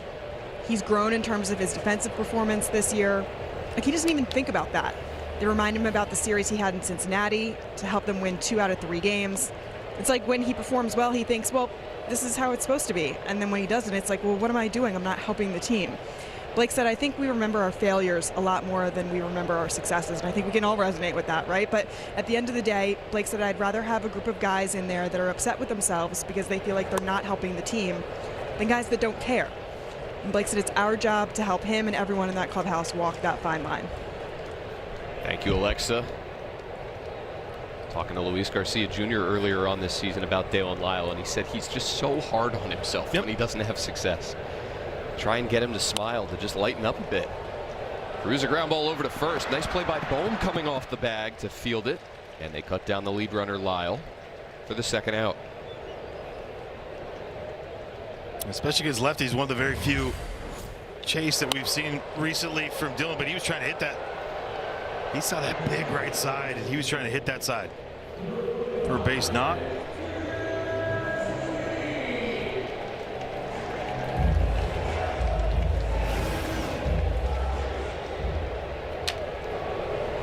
Trumpet Bebas going well the last couple days, but Blake Butera going to play the platoon matchups here. He'll get Curtis Mead an at-bat against the left-hander. Or will he? He'll get Curtis Mead an at-bat against the right-hander. Don Mattingly will come to the mound, get the ball from Kyle Backus, and bring Jonathan Bolin out of his bullpen. So the wheels turning here in the 6th. Mead will face Bolin.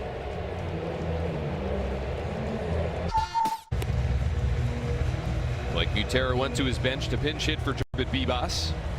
Curtis Mead made his way into the batter's box, and Jonathan Bolin made his way out of the Phillies bullpen. Righty-righty matchup here with 2 outs and a man aboard.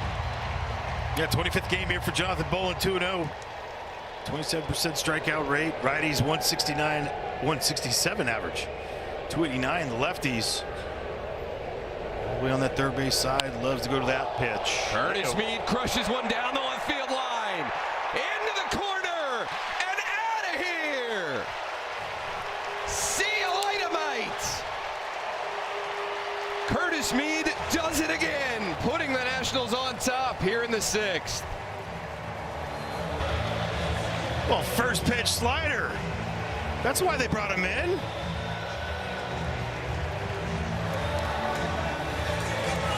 How about playing this song after the hammer? I come from a land down under. 103 off the bat right there. Only the 2nd home run given up by Jonathan Bolin, first to a righty this year. First career pinch hit home run for Curtis Mead, and he got it done early. And right-handers 125 against that slider. And this guy with the late inning heroics again. There's your jolt. That'll do it.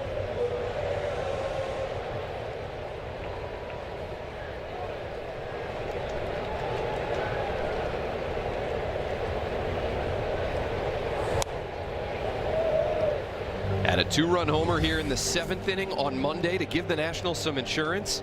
Here it's a 2-run homer in the 6th to give them the lead. You come off the bench, that's what you're hoping for, is a pitch up. Knowing that a guy's a big slider guy to right-handers.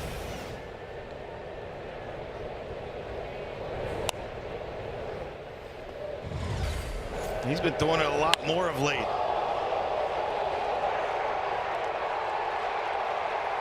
at that sky, look at that homer, look at all those. Oh. Sniper. 2-2 now to Drew Millis. 3 homers on the night for the Nationals, accounting for all 4 of their runs.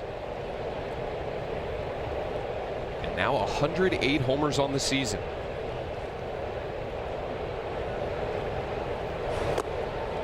By the way, tonight, game number 81, as Drew Millis is hit by that pitch. See, now that's how you sell it, Drew, right?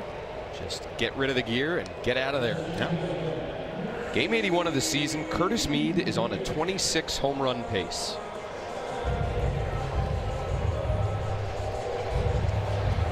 They're still watching. They're going to roll it. They know.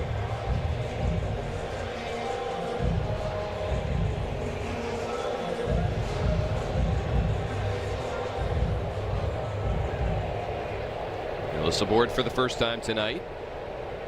Down at first for Nasim Nunez.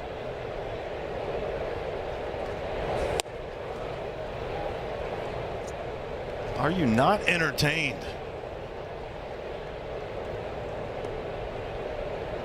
Going back to last Friday against Tampa, and just the quality of games that we've seen. 100%.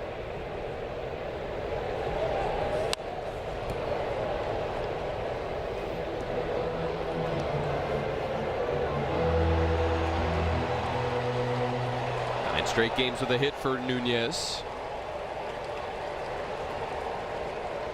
Numbers off the charts.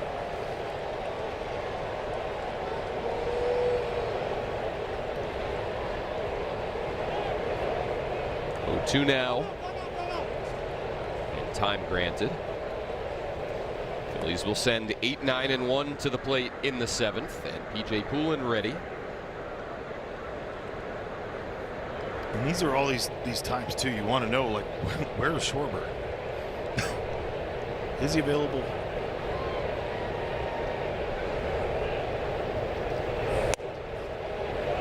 High fastball that Nunez was able to check his swing on. But what I was hearing from the Phillies side is that Schwarber is better today. Oh, good. But oh, goody. I don't know what that means for his status tonight.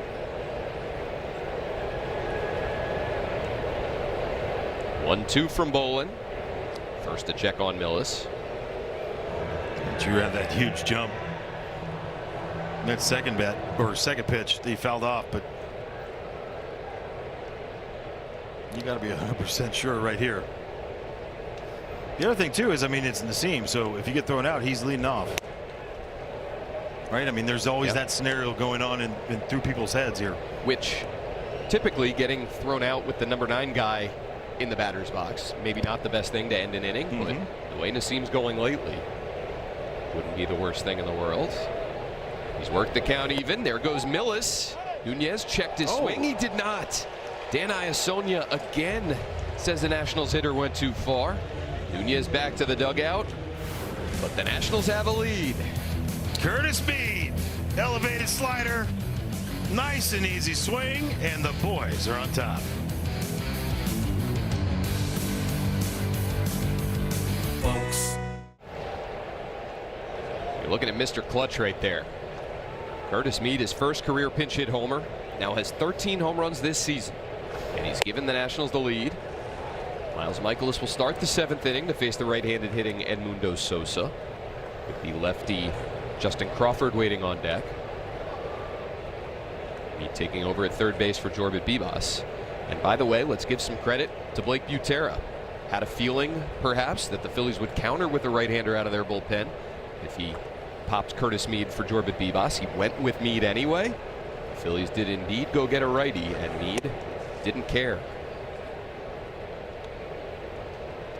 Gotta have a feel. Gotta have a feel. 1-1 to Sosa, who's 0 for 2 tonight. I mean, the other thing too is you think about it, like Cameron's the only lefty on that. Did he? No, he did not. That's just awful. What did I say? Any right-handers check third base with Dan Iasonia. He's got you. But with no lefties really on the bench, you weren't going to flip it, so you got to be confident what you want to do. Sosa grounds down to Garcia, who will tap the bag for the first out. So you've got the lefty in Poulin ready. Blake Butera has made his way up 2 of the dugout steps. Now pauses. For me, I would wait for Brandon Marsh still. And that's what he'll do. They'll let Mikolas face Crawford. Big break on the curveball, and it lands for strike 1. And I mean, I'm not calling it from what happened, but think about that last inning. It was a quick inning that Miles Mikolas gave the guys, and you never know if that's a part of it, right? Getting back in there instead of just being on their feet, just waiting out there. Yeah. Hockey assist on that one. Yeah. He's now retired 6 in a row. Chopper back to him, and Crawford will be retired with these. 2 down in the 7th, and here comes Trey Turner. Well, don't miss a moment of this one-of-a-kind season. Tell a friend, tell some family members. Catch Nationals games at home or on the go for just $19.99 a month or $74.99 for the remainder of the season. Head to nationals.tv to learn more. And while you're at it, go to MLB.com/vote and vote for James Wood, CJ Abrams, and anybody else. Okay, there you go.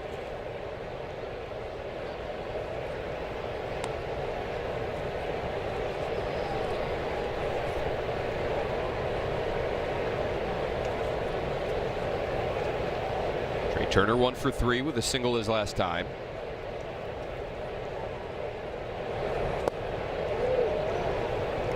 How do you take that? Like, it's a ball, but I mean, like, it's a strike for a while.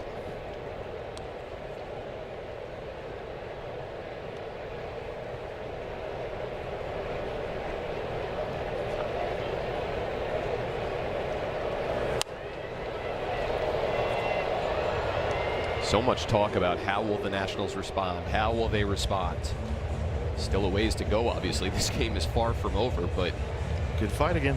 This team continues to show resilience.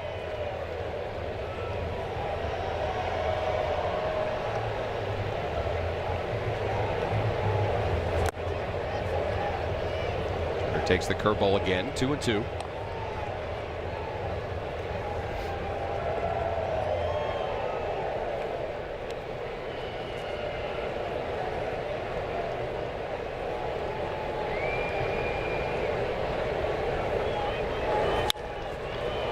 Out to right center. This is going to split the gap. It'll get all the way to the wall. Turner will cruise into second with a 2-out double. And now things get interesting yet again. Brandon Marsh due to bat. And you have to think now is the time for P.J. Poulin. Yeah, no doubt. Another 2-strike hit here for Trey Turner. That's the one just up in the zone. Not gonna lie, I wonder if he just stayed at second just in case, like maybe they had something on Miles Michaelis he could go into the glove of, because that seemed like an easy triple if you think about it for Trey Turner. Like Butera will motion for Poulin. He was the opener yesterday. He'll be called upon in a huge spot here in the 7th inning tonight. Nationals on top by 1, but the Phillies threatening.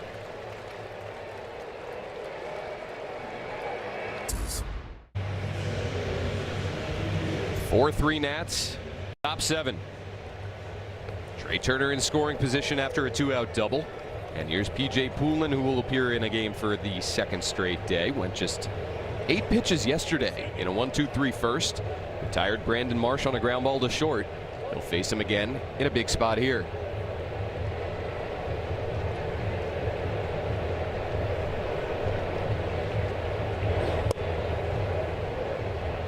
Big spot for sure.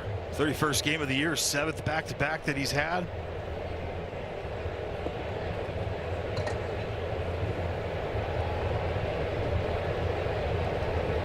Marsh 3 for 3 tonight and 7 for 12 in this series. Take strike 1 with the sweeper. Don't go there again. Including last night's ground out. Poulin has faced Marsh 3 times, struck him out twice, and got him to ground out to short. Fouled off left side, 1-2. Now this is like the tightest swing that we've seen from Brandon Marsh for a while. Like everything looks like coming off the bat. Like dang. Certain guys have that look. He does right now. Came into the series struggling. Previous 12 games, batted .188, but he's found it again. Looking to tie the game or put the Phillies on top. Poulin's 1-2, fouled off. It just, I mean, that's 3 straight middle. Yeah.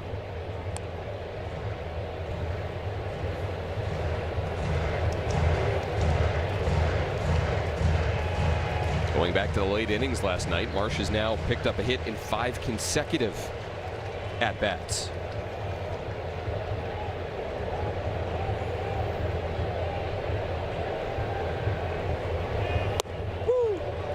At the knees with strike 3. Phillies have no ABS challenges remaining. It looked like it had the zone regardless, and P.J. Poulin, an enormous strikeout of a red-hot hitter, to strand a man in scoring position and keep the Nats up by 1.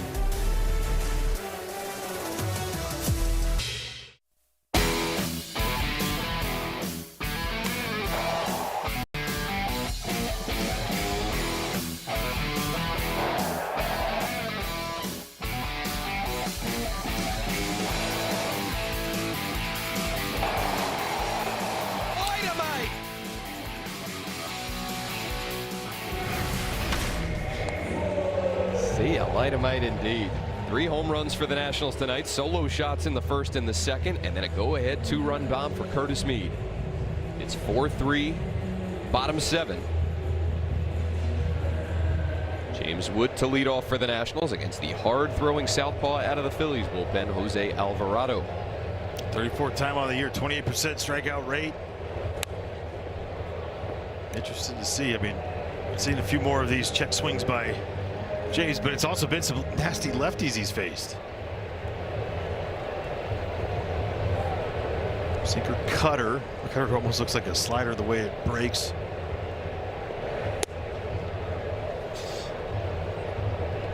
And 1 to Wood. We've seen that cutter to like 95 in the past. This year it's like the 92.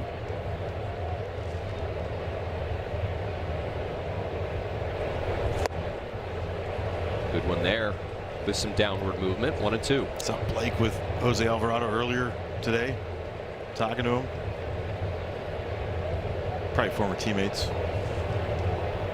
In the Rays system. Yeah, good point. In there with the heater. Wood down on strikes. It'll ring up Luis Garcia Jr. And with Garcia and Curtis Mead going yard tonight, the Nationals join the Dodgers as the only teams in Major League Baseball with 4 players now toting 13 or more homers on their line. That's awesome. We all had that before the season started, for sure. Same salaries too. Yeah. Garcia perfect tonight. A solo shot in the first and then 2 free passes. Came into this series having drawn only 8 walks all season. He's got 3 in his last 5 plate appearances. Takes the cutter up and away. I think the one that stands out is what the home run is accounted for 180 of the runs this year for the Nats. Second most of the Yankees, which earlier in the year it wasn't that case, right? There was a lot of solo shots. We've seen some big home runs, especially from Curtis Mead. That guy. Last night, Jorge Vivas. Obviously, James Wood and C.J. Abrams having all-star seasons so far, but so many guys contributing. Garcia behind Alvarado, 1-2.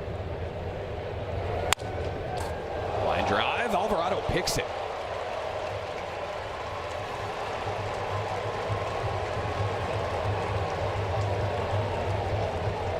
I don't think he intended to catch it. He just flailed.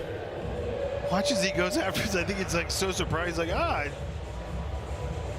wait, I got it?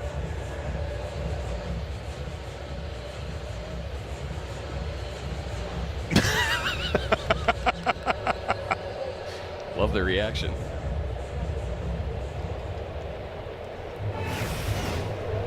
Two down for Alvarado here in the 7th. That's the one that would have got interesting if it got to the dirt, right? Like the spin on it.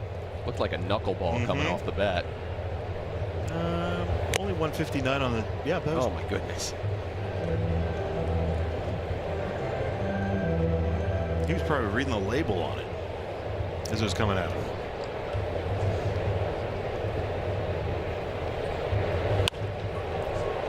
Tenna out to left. Marsh got a good break on it, but he can't get it, and it skips by him. Into the corner it goes as Tenna rounds second. He's going to head for third. Throw is cut off by Turner, and Jose Tenna into third with a slide with 2 outs, bottom 7. Now, we didn't get a great look at this because we get cut off in the corner.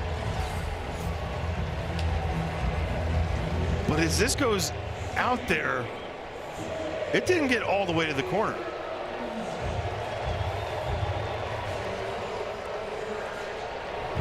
And when Marsh threw this one in, if it didn't get cut, I wonder if they have a chance at 10. Oh, it hit. It bounced like kind of rattled around in the bottom. Great hustle by Jose Tenna. They give him a triple. As they should. And here's C.J. Abrams to try and add to the lead.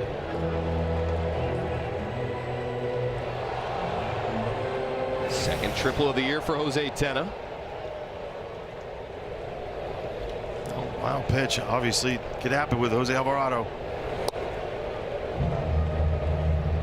And a tumultuous last year plus for Alvarado, who tested positive for PEDs last year.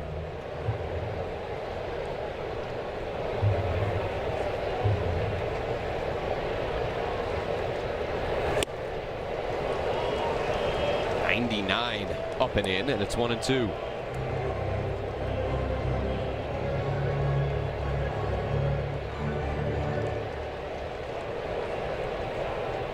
$19 earned runs given up by Alvarado in his 27 innings this season.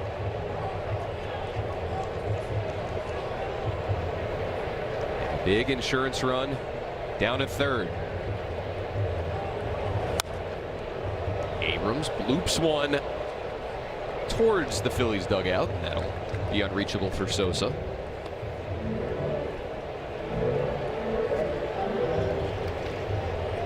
Or if it, that size maybe sore probably today. Not going to vanish in one day, but I mean, the swings right now, I haven't seen this from CJ. Just hoping that everything's right.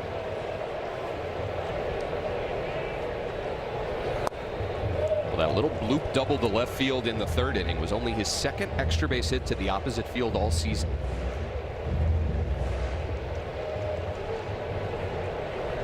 And you're right, it does seem like he's not really finishing his swings with the same authority we usually see.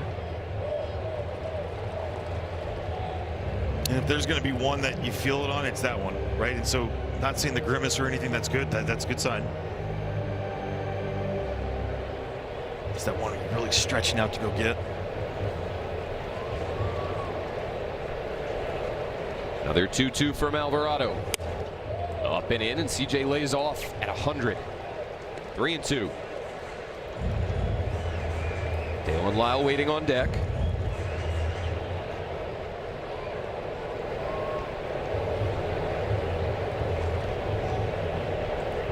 Alvarado's payoff pitch. We'll do it again. That up and in sinker, now trying to in. JT eye contact right there. You wonder if they go cut her away.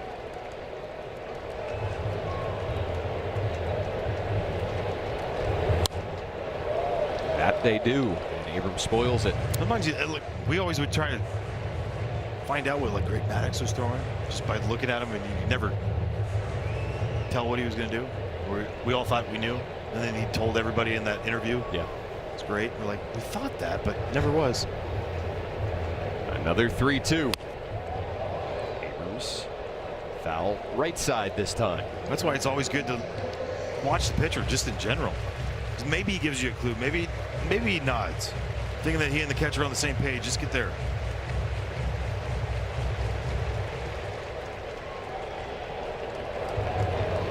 All three outfielders shaded to the opposite field here with the hard thrower on the mound.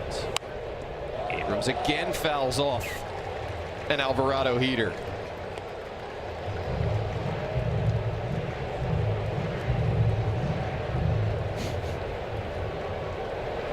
What an AB. What an AB. What an AB. CJ Abrams works one of his best free passes of the season. Left on left. That was actually the 12th pitch that he saw in that battle. Facing a guy throwing 101. Yeah. And he works a walk to put him at the corners with 2 down. 30th walk of the year. So, Caleb Cotham, their pitching coach, come out, give him a little bit of a breather right here. But 9 of 11 stealing bases against Jose Alvarado this year. You got to think, you got to go.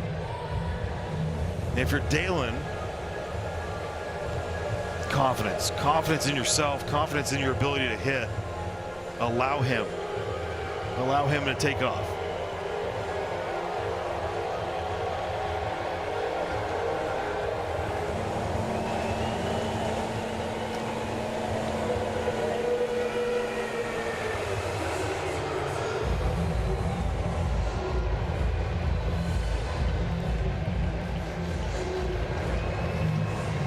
Lyle picked up an opposite field single his last time.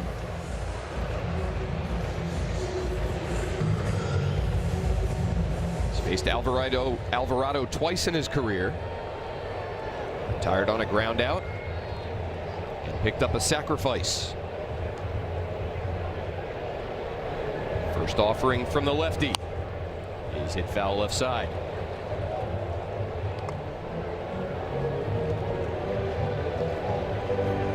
Nationals led 2-0 after 2. Phillies took the lead with 3 runs in the top of the 4th, and then Curtis Mead, pinch hit 2-run shot last inning, made it 4-3 Washington. They look for some insurance here in the 7th. Abrams takes off as Lyle fouls one off.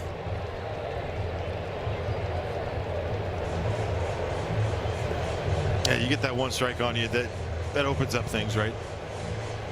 For you to swing. But 2 outs, 2 strikes. They've already done it once on him this year, right, with the double steal. You wonder if they try to pull it off again.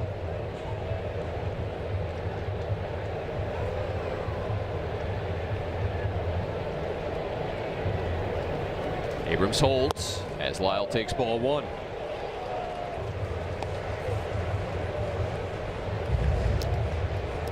Phillies outfielders continuing to play Abrams and now Lyle to the opposite field.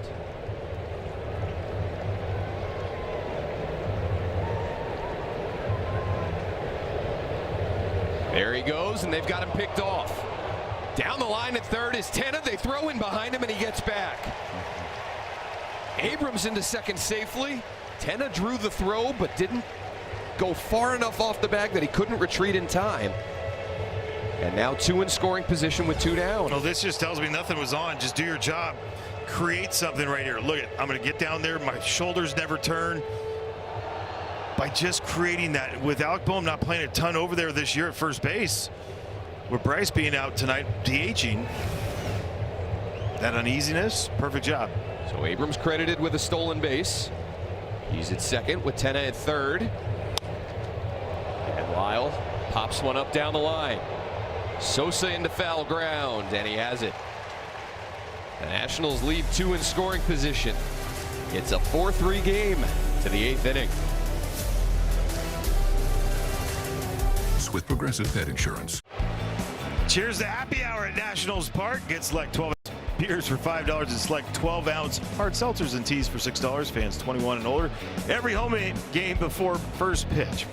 For more information, head to nationals.com/happy hour. Top 8. B.J. Poulin stays out there to face Bryce Harper. This is in with the 2-seamer, and it's 1-0. Faced Harper in the first inning yesterday, got him to ground out to second. He's got to get at least through Stott. In the way I would look at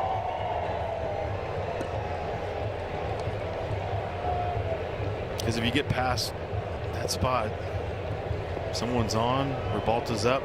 Yeah. 2-0 to Harper.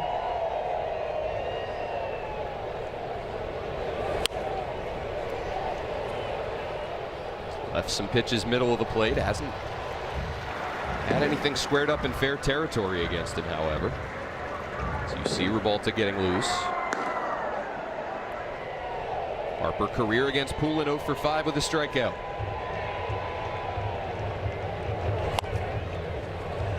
A lot of spin on that ground ball out to second. Nunez works around it and throws out Harper. Out number 1 in the 8th. Well, one of the quickest exchanges you'll see from a second baseman, third baseman in a non-bare hand situation. Gets around it, 1, 2, throw. The quickness, the ability, everything to set yourself up. What a play. So glad we didn't show P.J. Poulin going after that ball. He did a karaoke going that. Nice job to see him. Now a left on right matchup against Alec Boehm. Paint fastball for strike 1. Again, Phillies out of ABS challenges the rest of the way. That is, unless we play extras, in which case they would be granted another.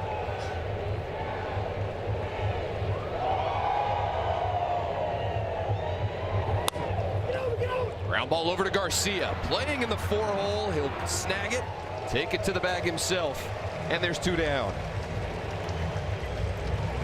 Well, nice job by Louis right here. Good, as far over as you can into that 4-hole. And allow yourself to use your feet, use your hands, and take it easy over there.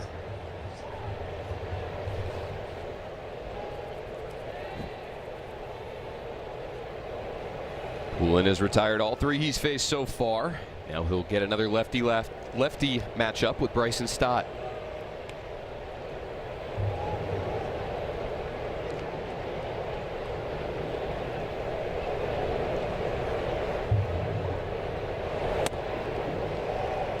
Up and in, clipping the top of the zone for strike 1. Stott had the 3-run homer in the 9th inning last night to put the Phillies on top after Marsh had tied it with a 2-run homer.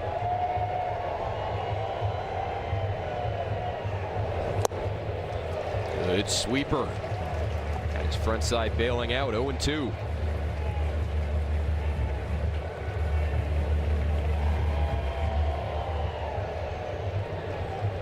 Now on Bryson, stop watching this game and just watching what he did against Brandon Marsh. Right? Pitches up, up, up, and then dotted one down. Check him. Able to lay off that sweeper. Dan Iasonia finally says somebody did not swing. No, he didn't. Again. Like James and like Nassim. Poulin's 1-2. Hit out to shallow right center. Coming on is Cruz. He'll get there with a dive. P.J. Poulin retires all 4 he faces. Dylan Cruz gets that uni dirty. And the Nationals keep their 1-run lead. Gotta get underneath it. I gotta have it. Dylan Cruz, he's a showman. Got it.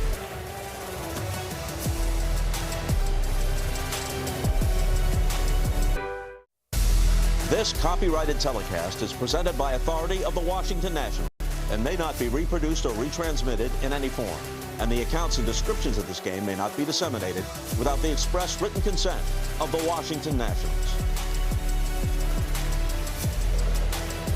What a series so far. We were geared up for this one. Maybe the biggest series between the Nationals and the Phillies. I don't know. I can't remember the last time a series between these two division rivals held these sort of consequences. It's still June, but both teams above 500. The Nationals trying to prove that they can hang with the big boys continuously, as they have through these first 3 months. They lead by 1 to the bottom of the 8th, and they'll send Cruz, Meade, and Millis to the plate against Seth Johnson. A 6th game of the year, 5 2/3, 8 hits, giving up a homer the other night. We're seeing fastball, slider, a little sinker to righties, curveball split to lefties. Cruz, a chopper out to short. Turner charges, throws on the run, and gets Cruz.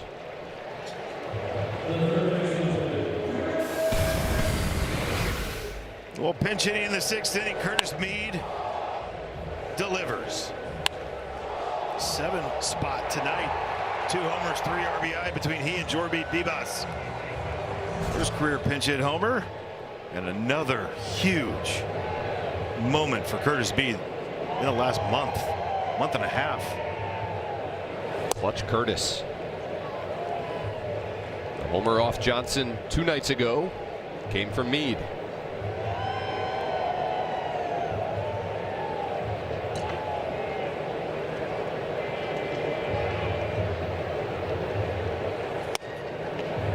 Orlando Rebalta continues to throw in the Nationals bullpen. Phillies due to send Real Muto, Rincones, and Sosa to the plate in the 9th.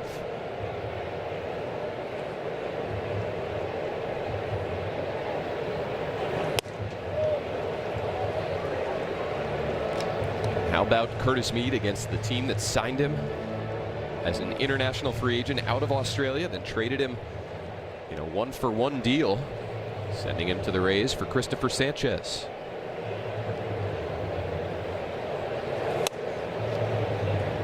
Takes the fastball in there to make it 3-1. They'll have another showdown probably tomorrow. Yep. Sanchez and Cade Cavalli in the series finale.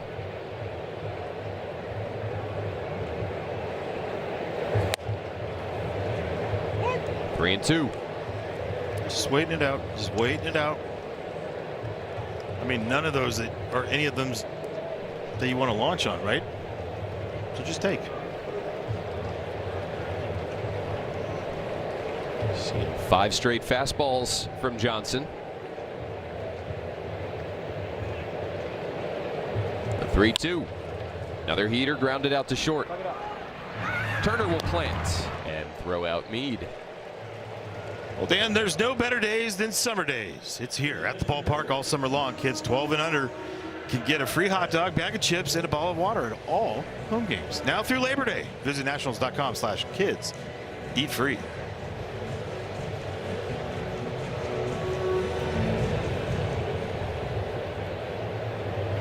Two ground outs to Turner here in the 8th. Now Drew Millis. Line drive out to left. Marsh will back up on it. And it'll be a one-run advantage for the Nationals to the 9th inning. Can they get the job done tonight and take 2 of the first 3 in this series?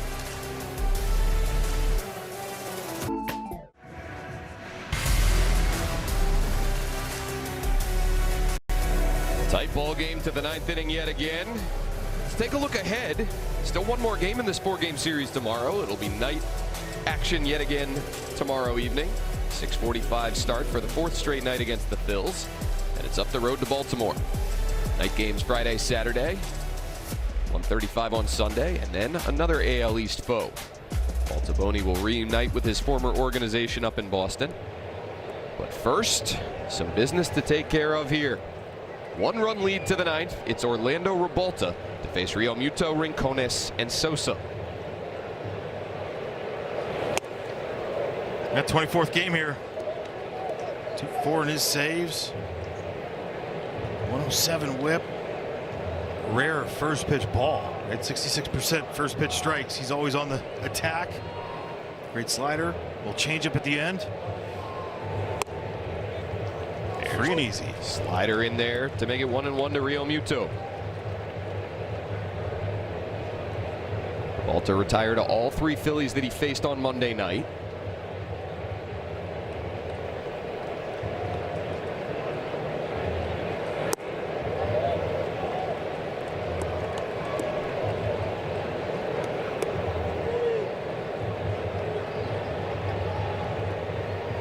Muto 1 for 2 career against the big right-hander.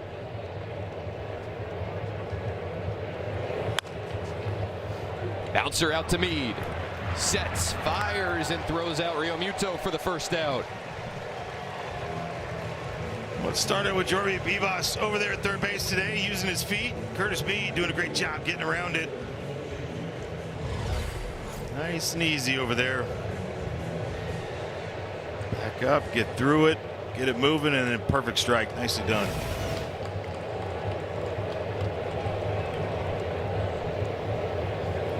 Gabriel Rincones 1 for 3. Guy on deck. Edmundo Sosa. Oh, they brought out Kyle Schwarber. I thought you were talking about how Sosa has been a pest. Kyle Schwarber apparently available and out near the on-deck circle. Changeup floats off the plate away, 2-0. There is the Major League Baseball home run leader. 29 of them this season. Gotta challenge this guy here if you're Revolta, and he does with that 2-0 heater.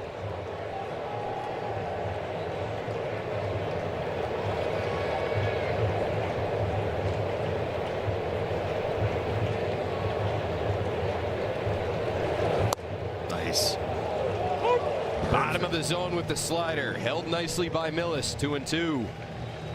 Some gripes over there on the third base dugout, but this is a perfect pitch, and Millis nails it.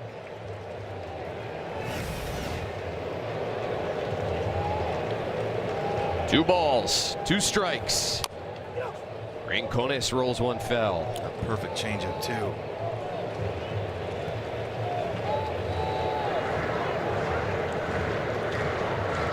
Behind Orlando Revolta, Richard Lovelady getting loose.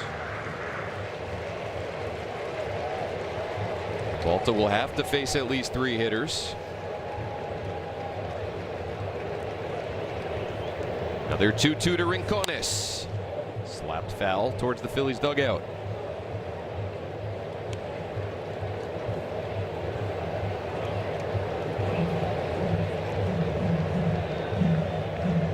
Scratched just minutes before first pitch yesterday due to back tightness. Unable to go through much of today's game. Kyle Schwarber awaits. As Rincones puts up a heck of a battle here in a 2-strike count. They're chase pitches, obviously, but they're quality too. One after the other.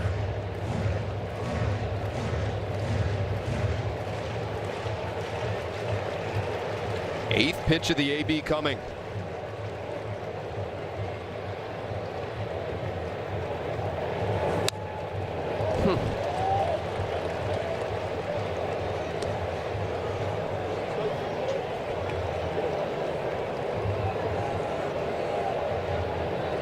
What a battle being put up by a guy in his 8th career Major League game.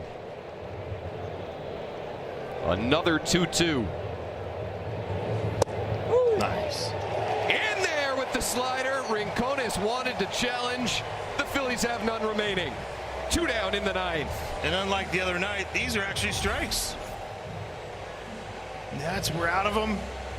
And perfectly nailed right there at the bottom of the zone. Great shot by Orlando Rebalta. How about the execution? Pitch after pitch against Rincones, who was battling, fighting off nasty stuff. And then he nails it. Get the free mound visit with the pinch hitter Schwarber. So Simon Matthews to the mound here. Kyle Schwarber, 29 home runs, 52 driven in this season. An OPS of .959. He's 0 for 3 career against Rebalta. With Justin Crawford on deck, do you even think? I don't, because you got Derek Hill able to pinch run too, right? So you got a lot of wheels there, and it just feels like you're playing with fire. Either way, you got to make something competitive here. It worked once, right, in Tampa? Maybe if you get to a 3-0 count, maybe you think about it, but execute. Schwarber takes ball 1. How much was he able to loosen up, get his body ready for this pinch hitting appearance? Went 0 for 4 on Monday night with a couple strikeouts. Swings through the slider. 1-1. Well, Dan, it looked like he looked okay. And for Orlando Rebalta, just an absolutely perfect slider right there.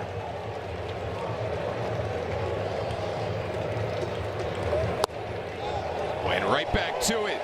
Got the bottom of the zone, and it's 1-2. And these are all strikes, right? The ones that they have been questioning, they're all strikes. And a great job, Drew Millis again getting underneath it. 27,200 here at Nationals Park tonight. Making some noise as the Nationals try and win 2 of the first 3 of this 4-game set.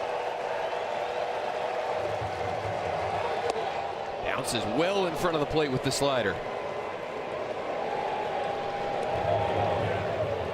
A few years ago, we're asking like, hey man, good mix that you got on the hand there.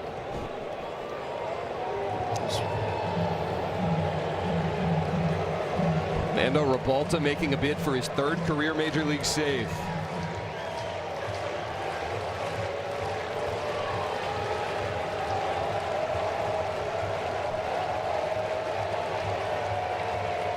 A 2-2 to Schwarber. Hit foul. Only one to hang up in the zone right there. You like the fact that he spiked that one before and went right back to it. Now just finish. Everybody standing at Nationals Park. Change up away. Drew Millis wants the challenge. Didn't look close. And that will be the Nationals' last remaining challenge in regulation. You gotta control it emotionally, because you never know if you need it again.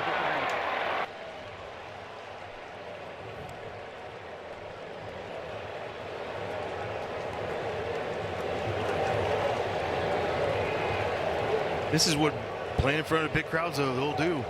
Drives that adrenaline rush. You get in the moment. Fans are bringing it. You're bringing it. Here we go. 4-3 Nats top 9. A 3-2 from Rebalta to Schwarber. Fouled back to the screen at 98. And the first one that he's seen since pitch 1. I mean, this thing is dotted down and away. Perfect.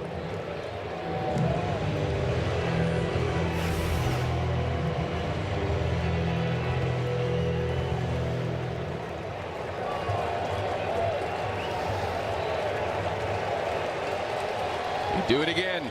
Another 3-2. Hit far and foul down the right field line. Slider hung up. Schwarber pummeled it, but he couldn't keep it fair.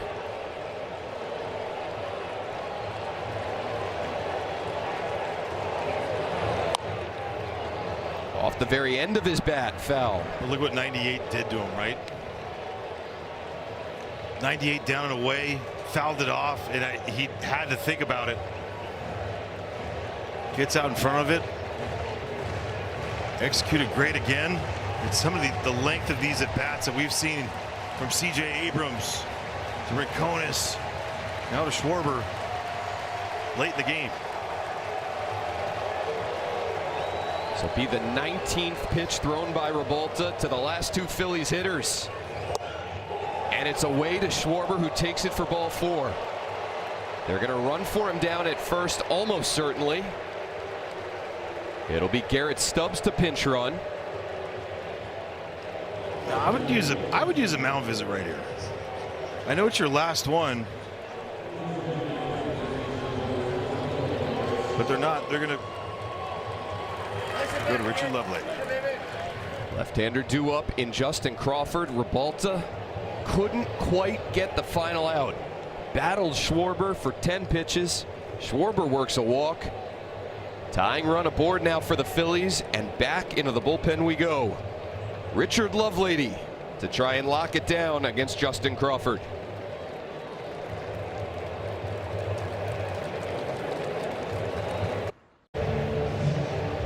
Hold on to your butts, Nationals fans. We do it again at Nationals Park tonight. Tight ball game to the 9th inning. Tying run aboard for the Phillies. Derek Hill is going to pinch hit for Justin Crawford. He'll face the lefty Richard Lovelady, pitching out of the Nationals bullpen for the 3rd consecutive day. Yeah, the 2nd time he's done it this year. 32nd game this year. I think they were going to put Derek Hill as the pinch runner, and then they decided, like, hey, he's going to actually pinch hit here. Curtis Mead tight to the line. Hill 2 for 4 in this series. Takes ball 1 from Lovelady. 0 for 2 career against the left-hander with a couple strikeouts.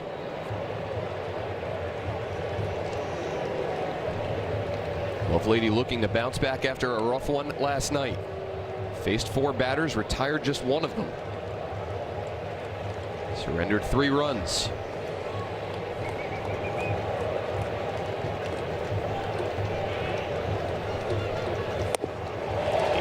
The sweeper, 1-1.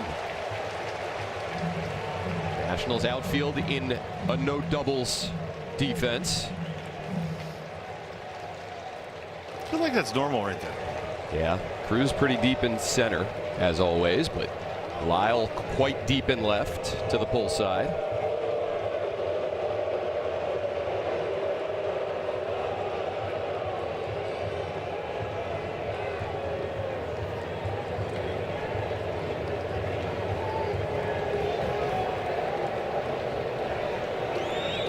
Lovelady's 1-1. Hit in the air. Foul territory right side. Garcia runs out of room. So back-to-back sweepers, then up and away with the sinker.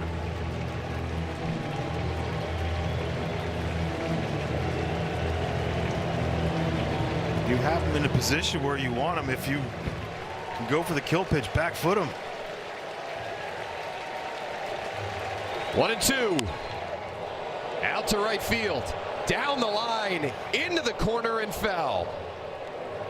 But you got to back foot him. You can't leave it out over the middle or outside part there.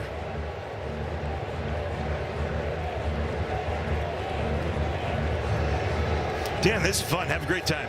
Good time here. This is what we wanted. Yep.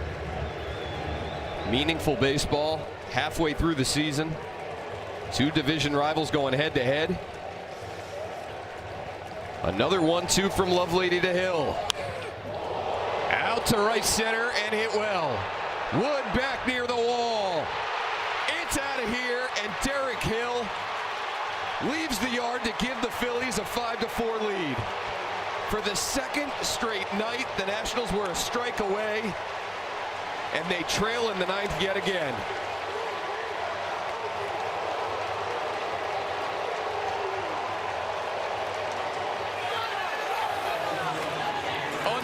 unbelievable. Yes, it is.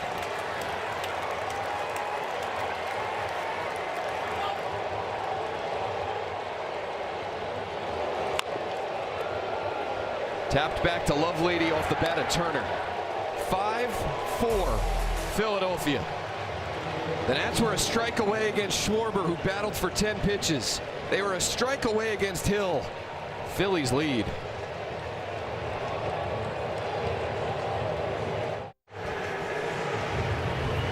Well, 5-4. Phillies on top here. 2-run home run. Derek Hill. 2 strikes. Fastball away, and he just destroys it.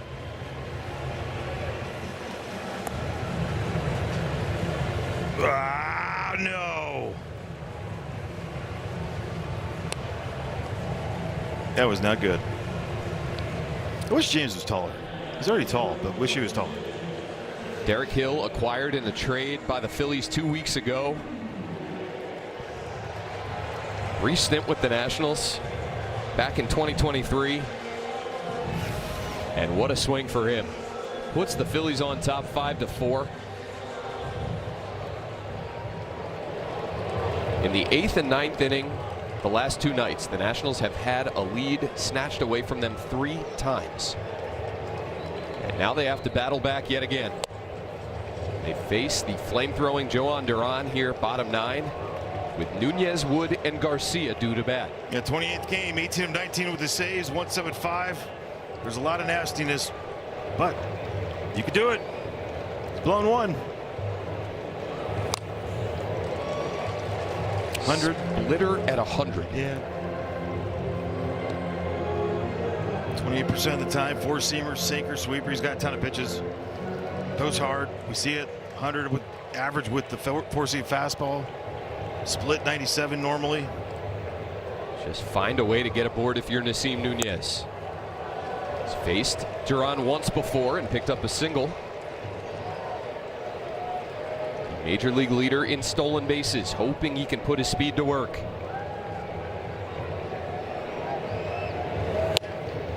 Swings through a fastball to make it 2-2.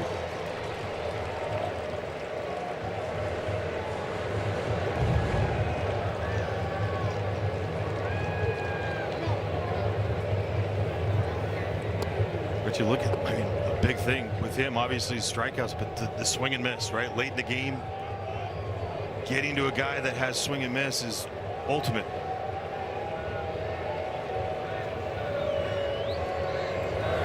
Woo! Paint fastball to get Nunez looking. 1 out, bottom 9.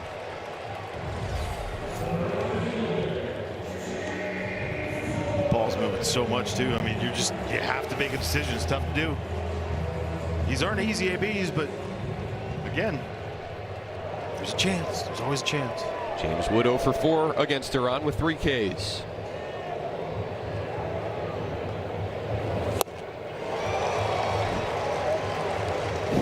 Bottom just falls out of that splitter. Like where that was too. Bottom of the zone, in zone strike, swing and miss.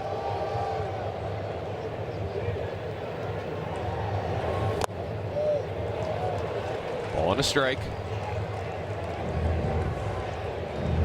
James trying to get a pitch up in the zone, right? Like that's what you're hoping for. See it high, let it fly like he's a knuckleballer. Yeah, kind of. Yeah, a little bit more firm. The 1-1 takes the splitter, moving away. 2 balls, 1 strike. Duran has made that motion with his fingers after a couple pitches. I don't know if he struggling getting a grip a little bit. The results have not shown it. It's a new baseball for a 2-1. Was Wood able to check? He was not. 2-2. I'll say he did on that one.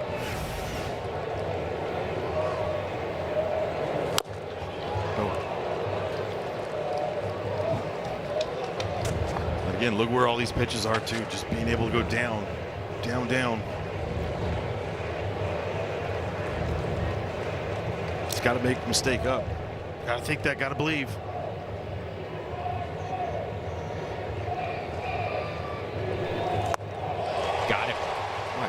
And he snaps off the curveball at 89.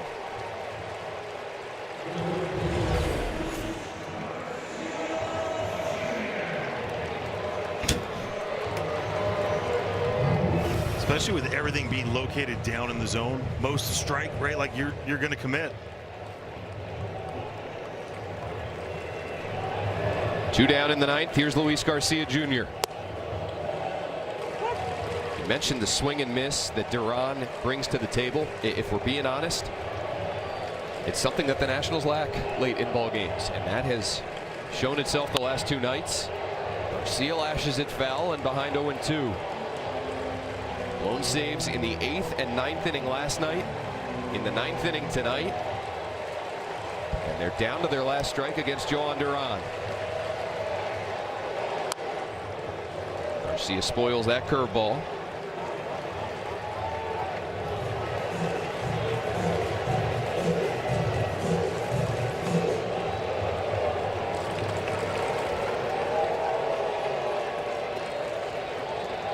Another 0-2. Good take. Wow.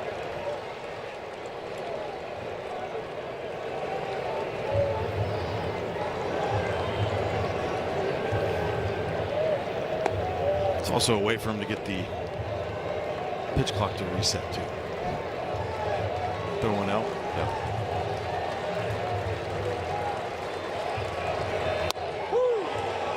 Check it. Check it. No challenges remaining and the ball game is over. Joan Duran strikes out the side in the 9th inning, and for the 2nd straight night, down to their last strike, the Phillies complete a miraculous comeback. They win 5-4 tonight. Franny, we talk about resiliency. This Nationals team hung in there. They took a lead to the 9th inning again, but just could not get it done. They're searching for outs to close out tight ball games late. They are, and at some point I feel like you got to leave the guy out there in Orlando Robalta and give him a chance. Give him that opportunity. He's quick to the plate, doesn't have to worry about any of that. And Derek Hill came up with a big hit. Yeah, they've come up big, right? The Phillies have in this series so far. They have their ace coming out. They have no chance tomorrow. Guess what? Odds are against them. Who fights? The Nets do. They have all season long. They hit the midway point of the 2026 campaign, a game over 500. Another tough one tonight, however, 5-4 in the Phillies' advantage. Alexa Dat is next with Nationals postgame.